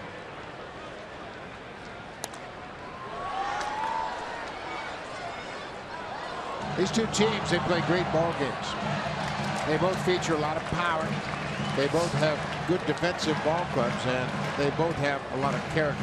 Yeah, and never say die attitude. And you know, they play close ball games. Back in April, there was a 3-game series here where all 3 games were 1-run games. Travis backs up into the outfield and makes the catch. One away. Now, they are so similar in their offensive philosophies. You look at team OPS this season. The Red Sox are first, then the Orioles and Blue Jays second and third, ahead of the Tigers and Indians. But Buck Showalter, in his 7th season as the manager of the Orioles, says in this division you better play defense because you cannot afford to give these offensive ball clubs extra outs. Well, look at the first 3 teams in the OPS in the American League. They all reside in the American League East. Waiters goes after the first pitch. Pilar comes in quickly to make the grab. 2 quick outs here in the 6th. And he's right. You better play good defense. And yeah, there they are, all bunched up. All those teams who can hit. So if you play good defense and you get some pitching, you're going to win your share of ball games. Blue Jays lead by 2 over Boston. Baltimore right there at 4 games back. If you were going to start out and build a baseball club, if I were going to do that, I would start with a good defensive team, athletes, and then get good starters. And the defense is going to help your starters. And I'll figure out a way to score a run. Do you go catcher first or shortstop first? Well, everybody knows the catcher's the most important person on the field. Spoken like a true catcher. Right there. You know, I flip. I'm like, should you have a good shortstop or should you have a good catcher? I mean, if you had like one pick and you had to pick between a catcher or a shortstop, which one do you go with first? Think about this. Every time we see the teams in the postseason, you look behind the plate and there's a good catcher. Sal Perez last year was the MVP. I think you go with a catcher, and they're so hard to find, and certainly when you find them, you have to pay a lot of money for them. Buster Posey. Buster Posey. San Francisco. And how many years has this guy? Yadier Molina. Yadier Molina. How many years has this guy been in the playoffs? Yeah, you have to pay a premium to get a frontline catcher, and the Blue Jays did that, and they're happy they did. 2-2 pitch to Hardy, fouls it off. But I think the thing about run prevention is overlooked a lot in this day and age. The home run, everybody's talking about offense and everything else. But you give me a good pitching staff and put a good defense out on the field, I'll play you every single day and figure out a way to score a run. You can figure out ways. You can bunt, you can hit and run, you can steal, you can sacrifice fly. It's the only sport where the defense starts with the ball. So you better have a good defense. 2-2 pitch, ground ball. Travis at second, gobbles it up. We have played 6 innings here in Baltimore, and the Blue Jays will send up Russell Martin. He'll lead things off, then Troy Tulowitzki. Michael Saunders has a double so far tonight.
On Sportsnet.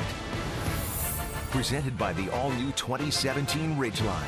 A lot of things have changed, but one thing hasn't. Honda, official vehicle of the Toronto Blue Jays. Proud fan since 1977. Number 22 here in Baltimore. Everybody knows that delivery. That's the great Jim Palmer, the Hall of Famer. And Russell Martin jumps on the first pitch and rips it into left field. Leadoff single for the Blue Jays here in the 7th. Only the 4th hit for the Jays. Russell bounced into a double play and then popped out to lead off the 4th inning. He wasn't wasting any time. He gets the first pitch from Jimenez and rips it by Manny Machado, and that's tough to do. That's a great perspective to give you an idea how good Manny Machado is time and time again he will extend and make a play on that, but that got by him for Martin. Russell's 1 for 3. Troy Tulowitzki, he has lined out and grounded out.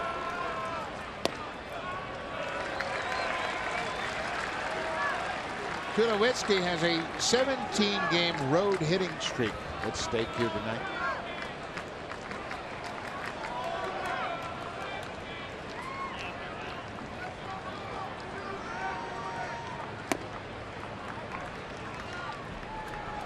Tulowitzki with 22 home runs.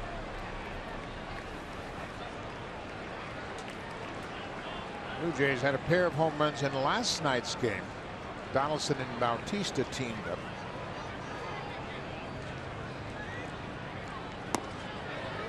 Tulowitzki takes the pitch, and Jerry Lane, the crew chief of this umpiring crew, waves no swing. I don't want to get too anxious now. You got to make him come to you.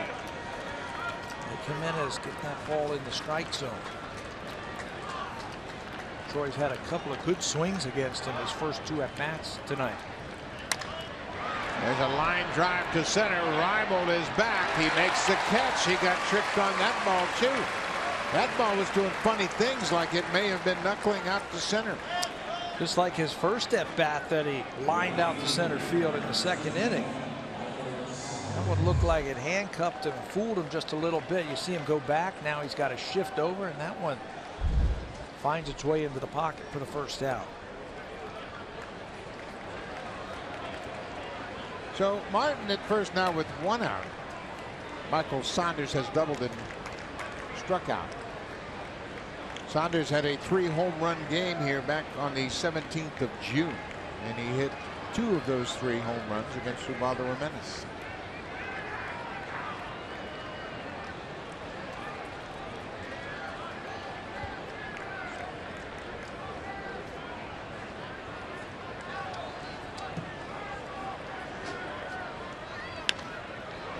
Buck Showalter is sensing that Jimenez might be getting towards the end of the line right here. It's up to 95 pitches, and they've hit a couple of balls hard this inning. Brad Brock loosening up quickly, and you can see how fast he's working to get loose.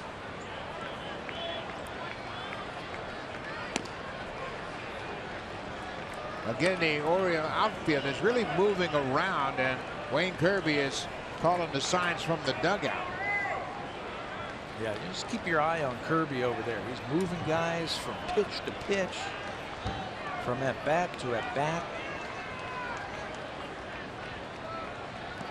Ball in the dirt, blocked by Wieters.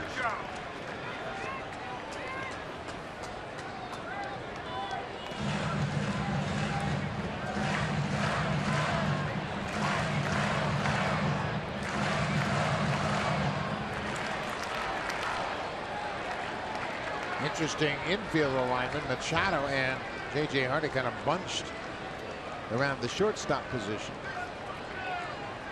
2-1. Now it's 3-1. Yeah, we've seen teams play the shift on Michael Saunders. We've seen him now bunch in the middle of the diamond. He's got a nice hole on the right side of the infield to pull through for a base hit. He pulled his double down the right field line. Swing and a drive. Get up, ball. This ball is gone, and we're tied.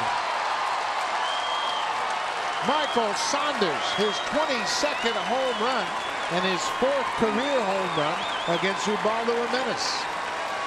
Isn't it interesting how the numbers seem to play themselves out? When you play this game, Steve Pearce has had great numbers against Jay Happ. He's homered against him tonight. Michael Saunders has had great numbers in his career versus Ubaldo Jimenez, and now he's got a home run against him tonight. That was an absolute bomb to right field. The Canadian connection. Russell Martin single to start it. Michael Saunders cashes him in. It's a 3-3 game. One more time. 3-1. Look for something out over the plate, and that's a sweet-looking swing. Melvin Upton Jr. Flying ball, right field. Trumbo backing up. He's in front of the warning track. Michael Saunders has really enjoyed his time here in Baltimore this season. You mentioned that 3-home run game. He also came about a couple of feet from hitting a fourth, and he's got another one right here. That is his 6th home run against the Orioles this season. And that's going to be it for Ubaldo Jimenez as he leaves. It's a tie game, 3-3. Upton flies out. Kevin Pillar, he's 2 for 2, and he will face Brad Brock when we come back to Baltimore.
And Michael Saunders has just hit his 9th career home run here at Oriole Park at Camden Yard. That's the most as a visiting player.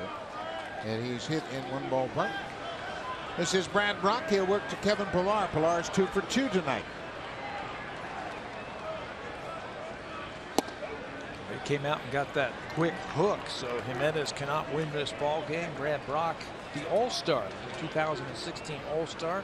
This year with those numbers, 7-2, 168 earned run average.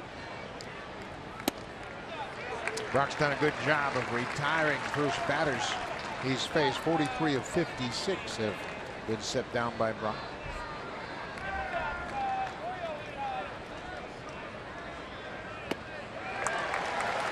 Brock is a tough customer. He's got a funky delivery with a high 3/4 arm angle. And a little crossfire action against right-handers. It looks like he's stepping over towards third base, and the next thing you know, that ball's coming out of his hand. He's got 20 holds this year. He makes quick work of Kevin Pillar. He comes in and strikes out Pillar. But the Blue Jays have tied it in the top half of the 7th. Russell Martin single. Michael Saunders caps it off with a 2-run home run. 3-3 game in Baltimore.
threw 101 pitches. He goes 6 2/3. Just 5 hits with a big blow, a 2-run home run. Surrendered to Michael Saunders. 3 earned runs, 2 walks, and 3 strikeouts for him. And he is now going to get a no decision. Yeah, he walked 2 of the first 3 batters he faced, but that was it the rest of the way. Straightened things out. But then the 2-run home run, he's going to get a no decision. Jay Happ in for the 7th inning. Nolan Reimold, the number 9 hitter. It's been a grind for Jay also tonight. And now that the Blue Jays have tied it up, they got their bullpen working just in case.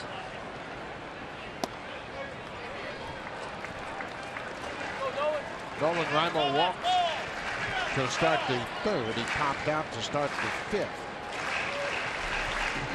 A couple of right-handers loosening up for the Blue Jays. Bo Schultz and Joe Biagini.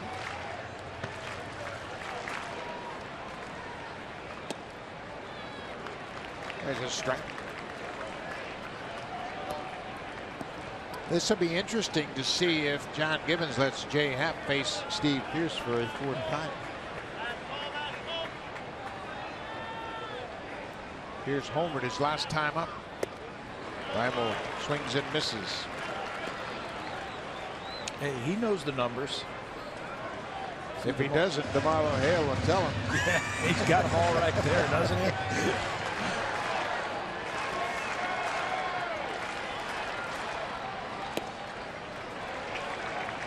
Just has not been able to turn that ball over. That little changeup where he takes a little something off the fastball to the right-handers and put it on that outside corner tonight.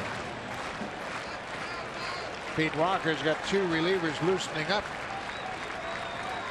Here's the 3-2 pitch to Reimold. Up down to play. Yeah, I got a feeling this is going to be the last battle for Happ, no matter what happens. 101 pitches now for Jay.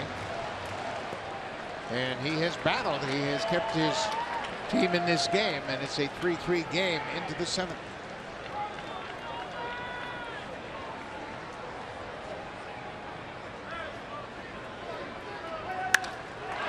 Fly ball, center field. Pilar has room, makes the catch. Reimold gave it a ride. When it left the bat, it looked like it had a chance to get out of here. Ball carries here, and he just didn't get enough. And you are right on, partner.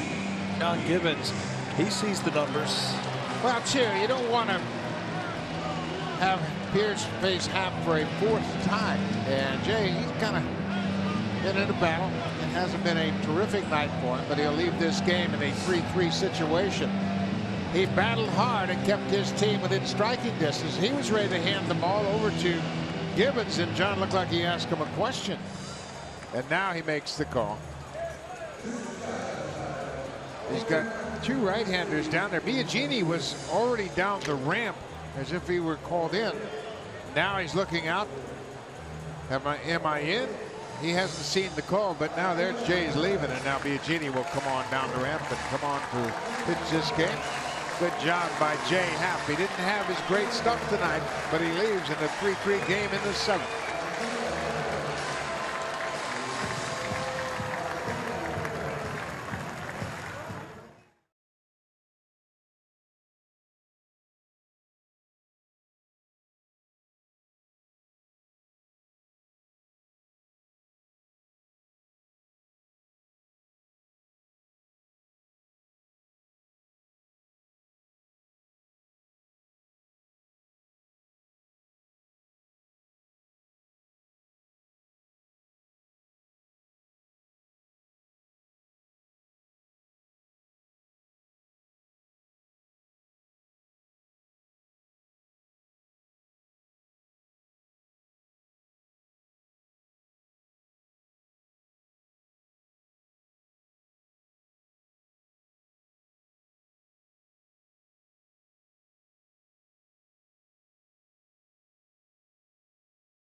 night when it was really kind of a struggle for him. He didn't have his great command, but he really kept the Orioles in check. Surrendered a couple of home runs in the 5th. Almost identical line as Ubaldo Jimenez. 6 1/3 innings for Happ. He gave up 6 hits, 3 earned runs, a couple of walks, and just 3 strikeouts against Baltimore.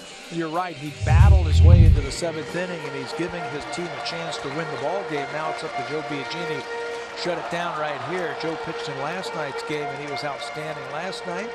He's 4-2 with a .228 earned run average, and they featured him on the pregame show tonight, and the whole country got a chance to meet Joe Biagini. Pretty special young man. He came in last night after a leadoff single to J.J. Hardy. That was surrendered by Estrada, and then Biagini retired the next 3 in order. Struck out Rival, got scoped to pop out, and got killed to ground out. Steve Pearce, the leadoff man. He homered his last time up. That tied it in the 5th.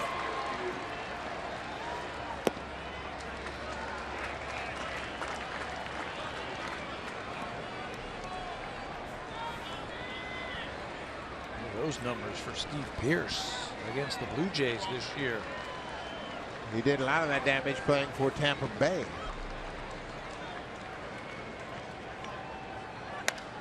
He's late on that Biagini fastball.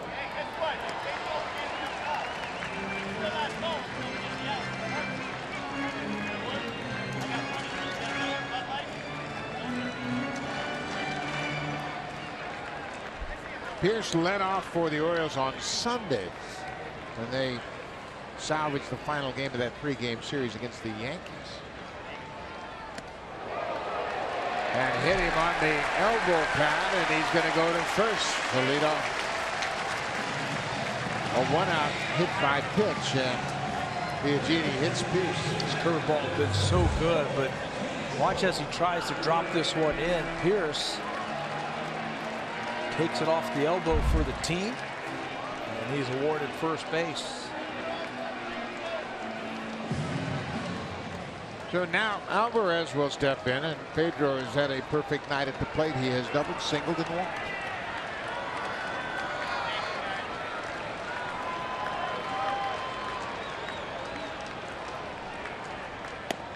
First pitch strike, Biagini.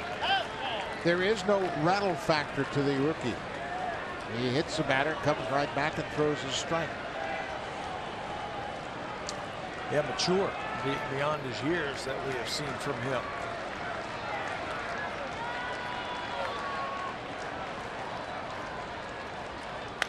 Ground ball.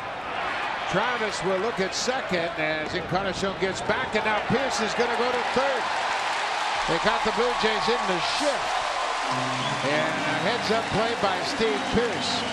He goes all the way to third base. Donaldson got trapped near the bag at second.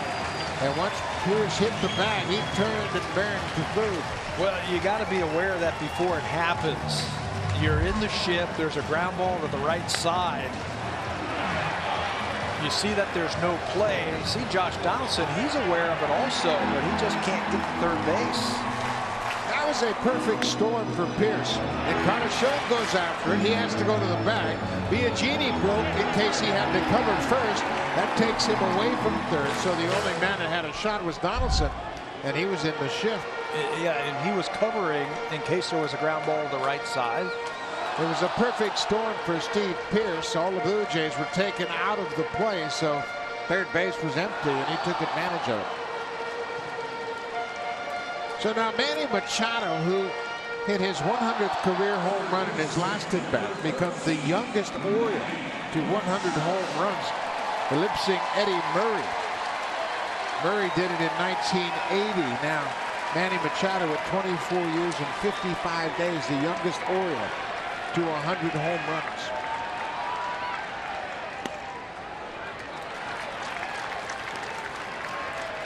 Special player. He is a special player, and he's come up with a lot of big hits for the Orioles this year.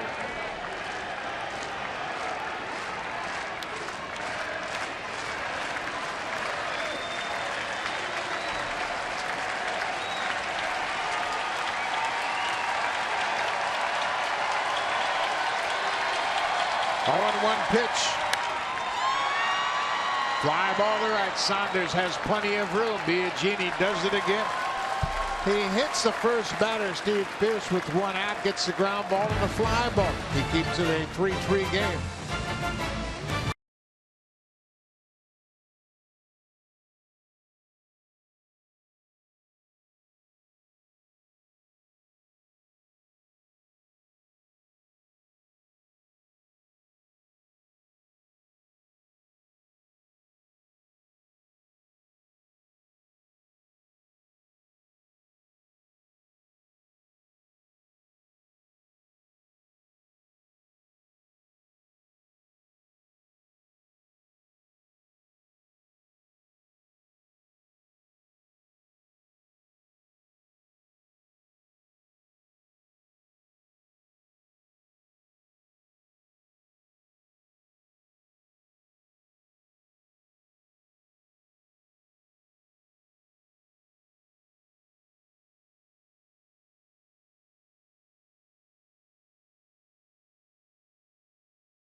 Podcast is presented by authority of Rogers Blue Jays Baseball Partnership and may not be reproduced or retransmitted in any form. Any accounts and descriptions of this game may not be disseminated without the express written consent of Rogers Blue Jays Baseball Partnership. What a ball game here in Baltimore. When these two ball clubs hook up, there's always a lot of excitement. Jay Happ with a good effort tonight ends up with a no decision. Joe Biagini came in to put out the fire in the 7th, and he did just that. So we move to the 8th. Devin Travis, Jose Bautista, and Josh Donaldson for the Blue Jays against Brad Brown. Devin has gone 0 for 2 so far. Blue Jay fans trying to rally their team. Orioles fans taking exception to that. And getting into it. Getting back at them. We're talking about these teams being very similar. Their bullpens are very similar also when it comes to the numbers.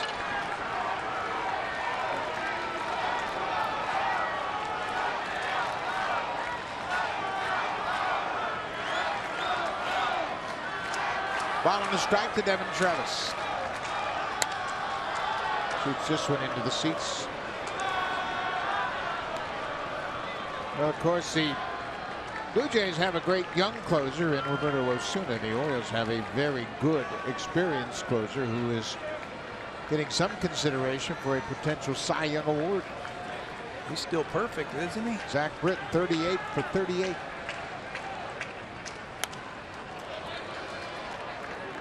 A couple of good setup men. This is one of them, Brad Brock. Brad Brock mentioned he was an all-star. He leads the club in appearances with 56, 20 holds. He's also had 7 wins out of the bullpen. There's the Blue Jays setup man. Jason Grilli begins to throw. Blue Jays got a good effort last night from Biagini in the 8th and Benoit in the 9th. So they stayed away from Grilli and Osuna.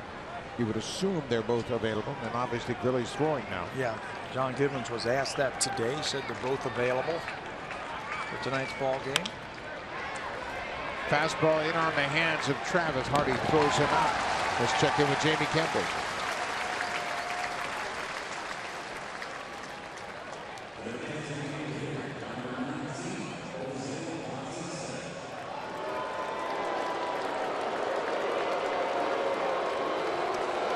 Thank you very much. The Red Sox and the Rays playing some tight games. And a reminder, they'll be on Sportsnet tomorrow afternoon in their series finale. It all starts at 1:30 Eastern Time. Jose Bautista, he is 0 for 2 with a walk.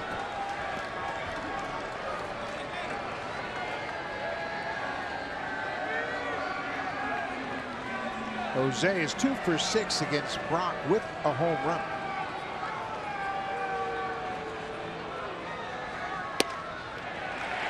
That's a front door breaking ball. And he hides the ball well. Starts off in the middle of that pitching rubber. Looks like he's stepping over third base, hides it, all of a sudden here comes that breaking ball. And he throws hard. 95 with that fastball.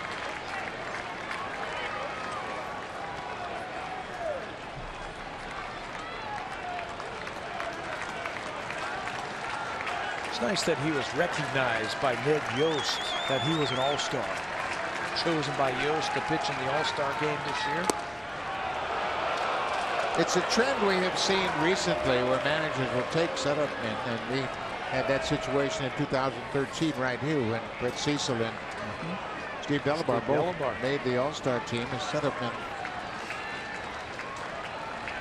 2 balls and 2 strikes to Bautista. We're in the 8th. It's a 3-3 game. Brock strikes out Bautista. Second strikeout for Brock.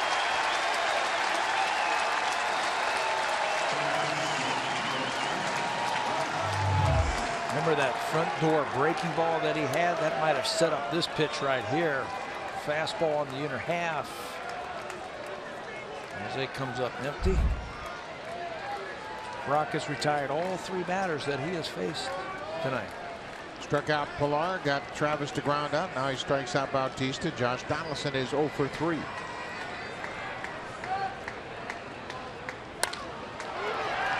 Not anymore. Donaldson delivers a first pitch base hit. 1 for 4. That extends his hit streak to 9 straight games. He stayed on that breaking ball right there. There was no give to that swing. He stayed right with it. Bangs it into center field, keeps the inning alive.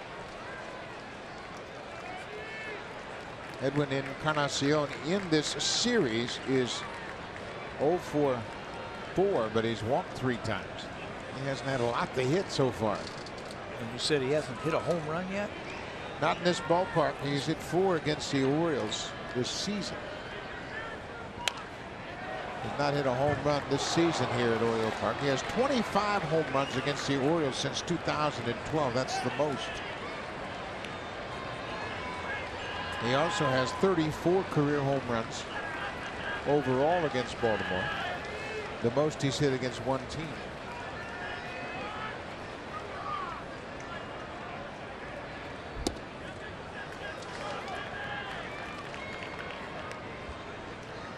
And if you're wondering if Brock gives up home runs, very rarely. Came into this game with 64 to third innings pitched this year. He's only given up 4 home runs. Down and away for ball 2.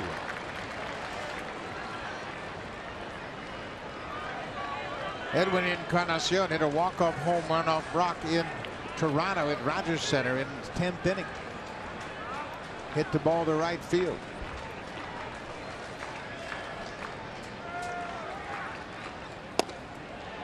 He's got him zeroed in, doesn't he? Yeah. Good eye. Brock has given up 4 home runs this season. Brett Lawrie, Edwin, David Ortiz, and Mookie Betts.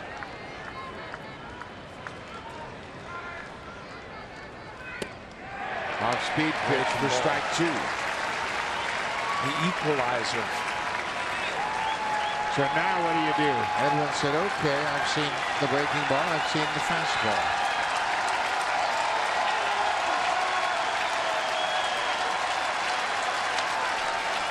Three-two. Donaldson's on the move. Ground ball. Scope deep at short. Long throw. Davis digs it out. Nice play by Chris Davis at first to end the inning. Now time for a Blue Jays Central update. Here's Jamie Campbell and Greg Zahn in the Samsung broadcast studio.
Well, here's the 8th inning pitcher for the Blue Jays, Jason Grilli, and he has really been a lockdown pitcher for the Jays in the 8th. He comes into this game in a 3-3 ball game. We're going to face some power hitters in Trumbo Davis and Scope. Righties have hit 188 against Jason, 174 the lefties. Last worked on Sunday when he threw an inning against Minnesota, had a couple of strikeouts in that game. He has brought a lot of emotion, a lot of excitement to the Blue Jays. And you're on the road, it's a tie score, it's in the 8th inning, you got to bring him in here and keep it tied. Grilli picked up the win on Saturday as the Blue Jays came back and scored a couple of runs in the bottom of the 8th inning. So he has had a day of rest, ready to go, anxious to get into this game. It's a 3-3 game. It'll be Trumbo Davis and Scope, 4, 5, and 6 for the Orioles. Mark Trumbo doesn't care who comes into the game as long as it's not Jay Happ. He's had his problems with Jay. He went 0-3 against Happ tonight, and that extends his 0-for to an 0-for-11 for his career against Happ.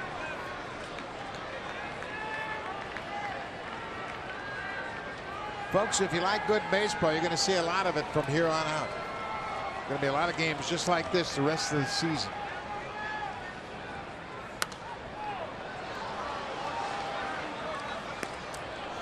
If you want to see home runs, all you're going to do is watch the Orioles and Blue Jays play, because you're going to see a lot of home run hitters. American League home run leaders, Mark Trumbo with 40, Encarnacion with 36. The other Chris Davis of Oakland with 34, and then Josh Donaldson is tied at 34. How hard is it to hit 40 home runs a season? Everybody thinks, he's a 40 home run hitter. In the Orioles' career, in their existence, he's only the 6th player to have a 40 home run season. 7th season overall, because Chris Davis, the one right here, the first baseman, he's done it twice in this organizational career. Orioles came here to Baltimore in 1954. So you do the math right there.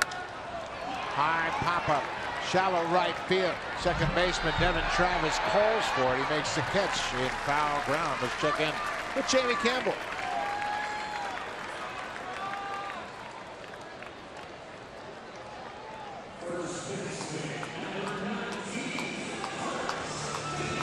Thank you very much, Jamie. Luke Bailey has done a nice job. He's taken over most of the catching duties for Tampa Bay. Well, we're just about ready to turn the calendar to September, and that's when the official scoreboard watching season opens. Yeah, that's what it is, right? That or Labor Day. Chris Davis, the first baseman, has gone 0 for 3.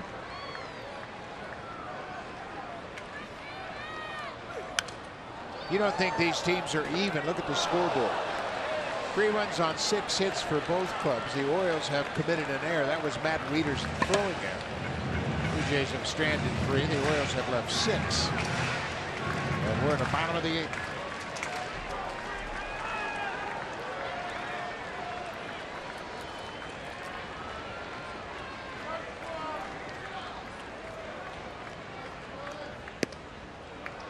A little something off of that one. We were just talking about home runs and how Mark Trumbo became the 6th player to have a 40 home run season for the Orioles. Chris Davis is the franchise leader in home runs in a season. He's hit 53, did that back in 2013. That's their franchise record for home run seasons. Tremendous power. And he was kind of a throw-in in a trade for Tommy Hunter, who was the starter at the time. Yeah, with Tommy Hunter for Koji Uehara. Koji Uehara was traded from Baltimore to Texas. They picked up Tommy Hunter and Chris Davis. That high fastball is a great pitch for Grilli. He gets another strikeout. And the frustration from Chris Davis shows you how strong he is as he breaks his bat over his knee. Watch this high fastball from Grilli, goes upstairs to get him, and Chris says, I don't like this bat. Folks, you have no idea how hard that is. That is a big man upset. He's 0 for 4 with a couple of strikeouts, and he snapped that bat like a toothpick. Jonathan Scope, be careful on the first pitch. He is a dead red first pitch fastball hitter.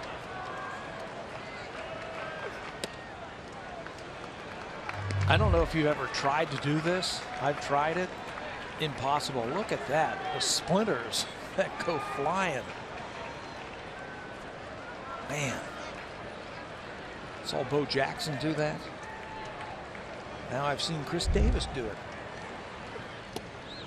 Scope lays off the breaking pitch. It's 2 balls and no strikes.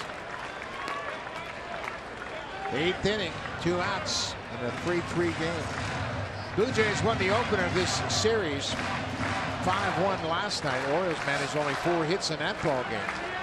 They have 6 hits tonight, matching the Blue Jays.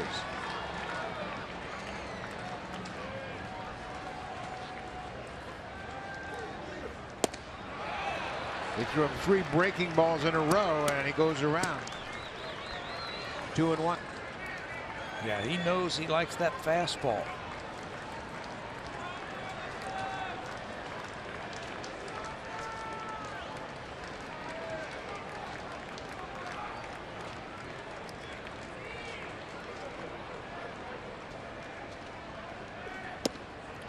Another breaking ball. That's the closer, Zach Britton. Ready to pitch the top of the 9th. He is 38 for 38 in saves. Got a perfect start to his season.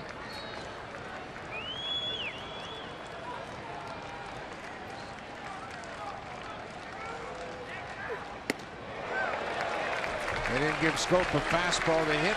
They walk him with 2 outs.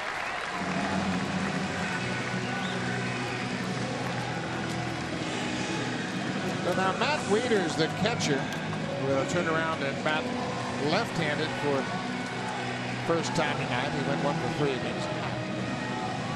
You know, and if you're thinking about the stolen base in these tight ball games late, Baltimore Orioles don't run a lot.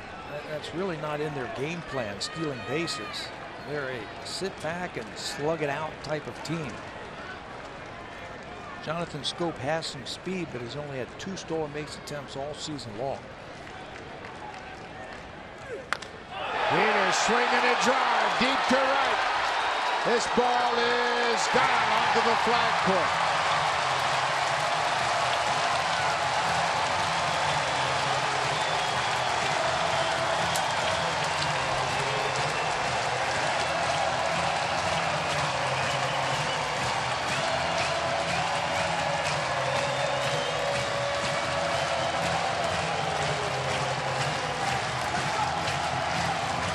Breaking balls to Jonathan Scope. He ends up walking him. So if you're Matt Wieters, you got to be guessing first pitch fastball. That's what he gets. High fastball right into that swing plane. He's got that nice uppercut. And the fans know that that one is going to leave the ballpark.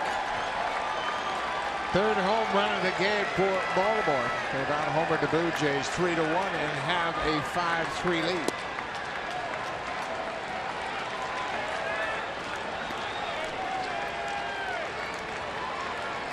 So for Grilli, those are the first 2 runs he's allowed in 13 2/3 innings.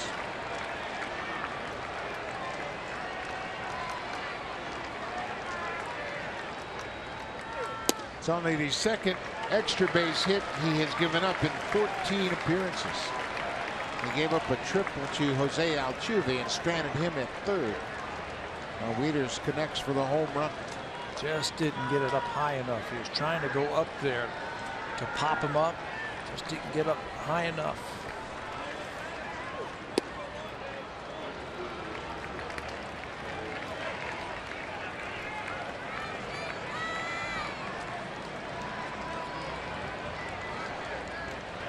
Wieters has had a nice night tonight. He singled his first time up, threw out deep to center field his last time up, and then hit a home run.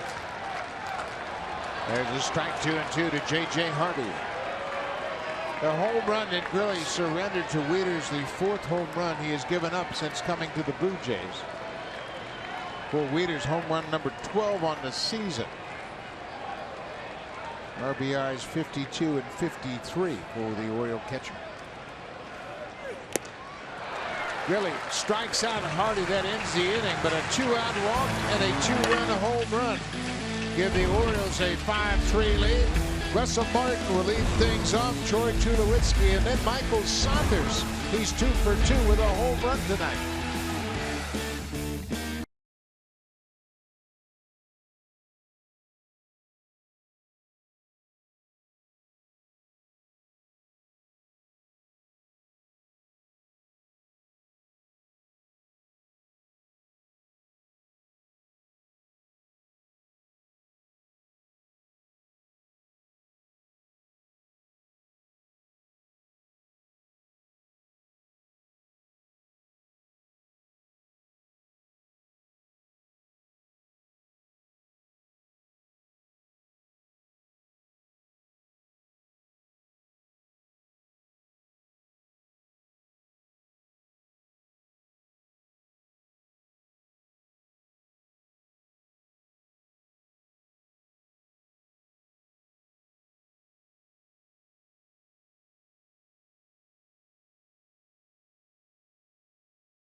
Game brought to you by the all-new Civic, the 2016 North American Car of the Year. There's been a few home runs hit in this ball game, but none bigger right now than this one right here. Tonight's drive of the game, Matt Wieters off of Jason Grilly.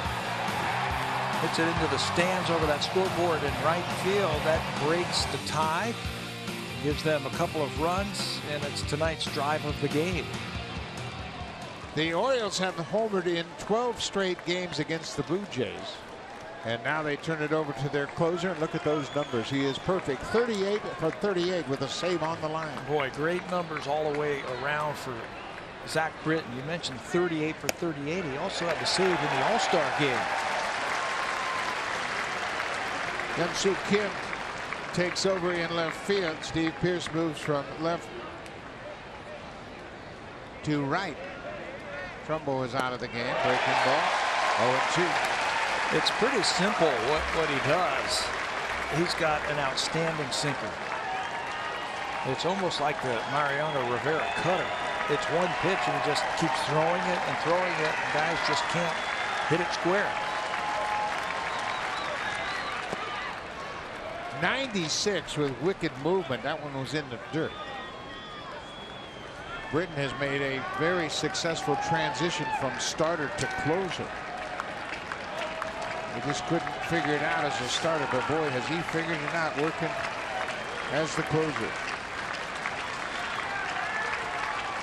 1-2 to Martin. On the ground. 1 out now for a preview of what's coming up on Sportsnet Central. Here's Ivanka Osmak and Eric Thomas.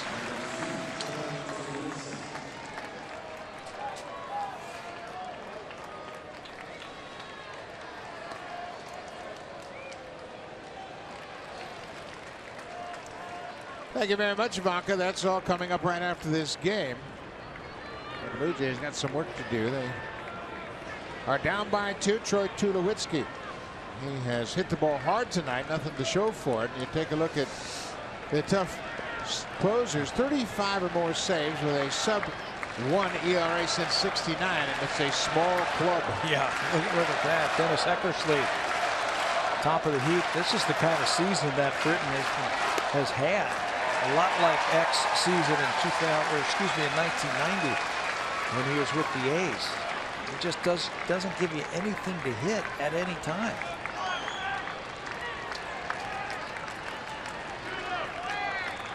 Tulowitzki takes it upstairs and away. It's 1-1. Zach Britton is the only reliever in the major leagues with 15 or more saves and a perfect 100% save percentage. The only closer.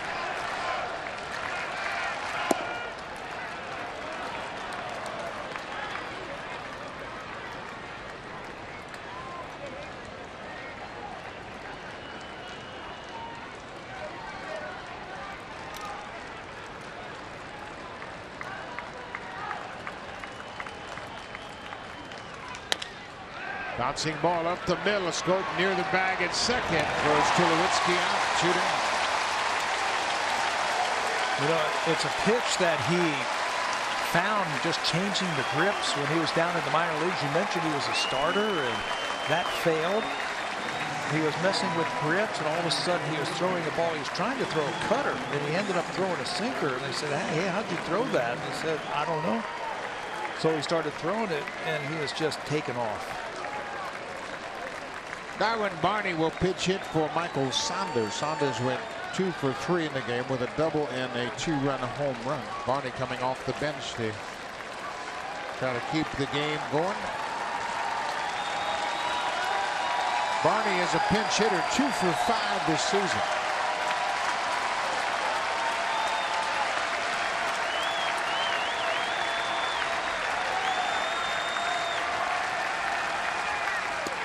First pitch strike. 96. Has been mentioned as a Cy Young Award candidate, and he certainly is.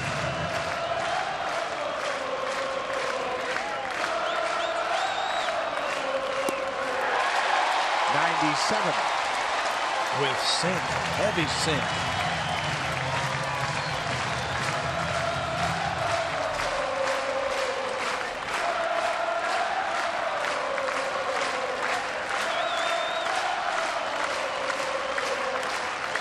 Oh-2 pitch.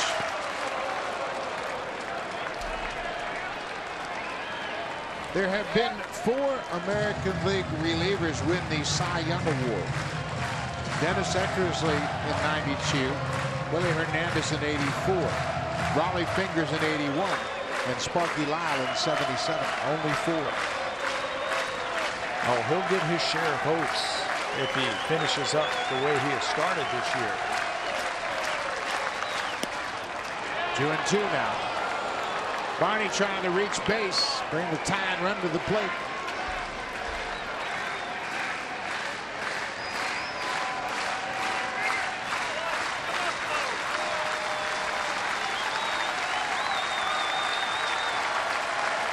Here's the 2-2 pitch. Little looper that's got a chance to drop, and it will. Darwin Barney with a 2-out pinch hit single. Will bring Melvin Upton Jr. to the plate. You know, if you're batting against a sinker ball, you got to hope that he gets the ball up, and he makes a mistake and gets the ball up to Darwin. Just poke it out there in the center field to get that tying run to the plate. Got to make him get that ball up. Zach Britton has surrendered 1 home run this season. That was to Mookie Betts. Melvin Upton Jr. Takes a first pitch strike upstairs.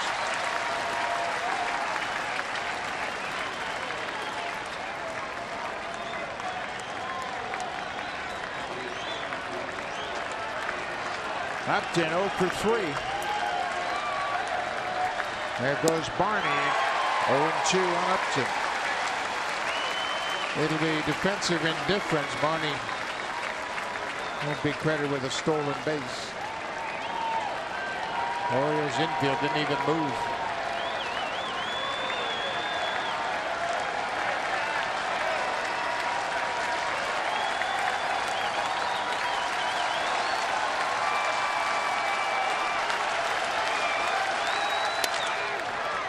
Ground ball, Scope at second. That's the ball game. Zach Britton, 39 for 39. Every 2 teams have split the first 2 games of this 3-game series. 3 ground ball outs. That's what he does. Made it look easy after Matt Wieters gave him the lead in the 8th inning. Britton comes out to save yet another one, and we're all tied here in this series. And another great game between these two teams. Teams combined for 4 home runs. We'll play the rubber match.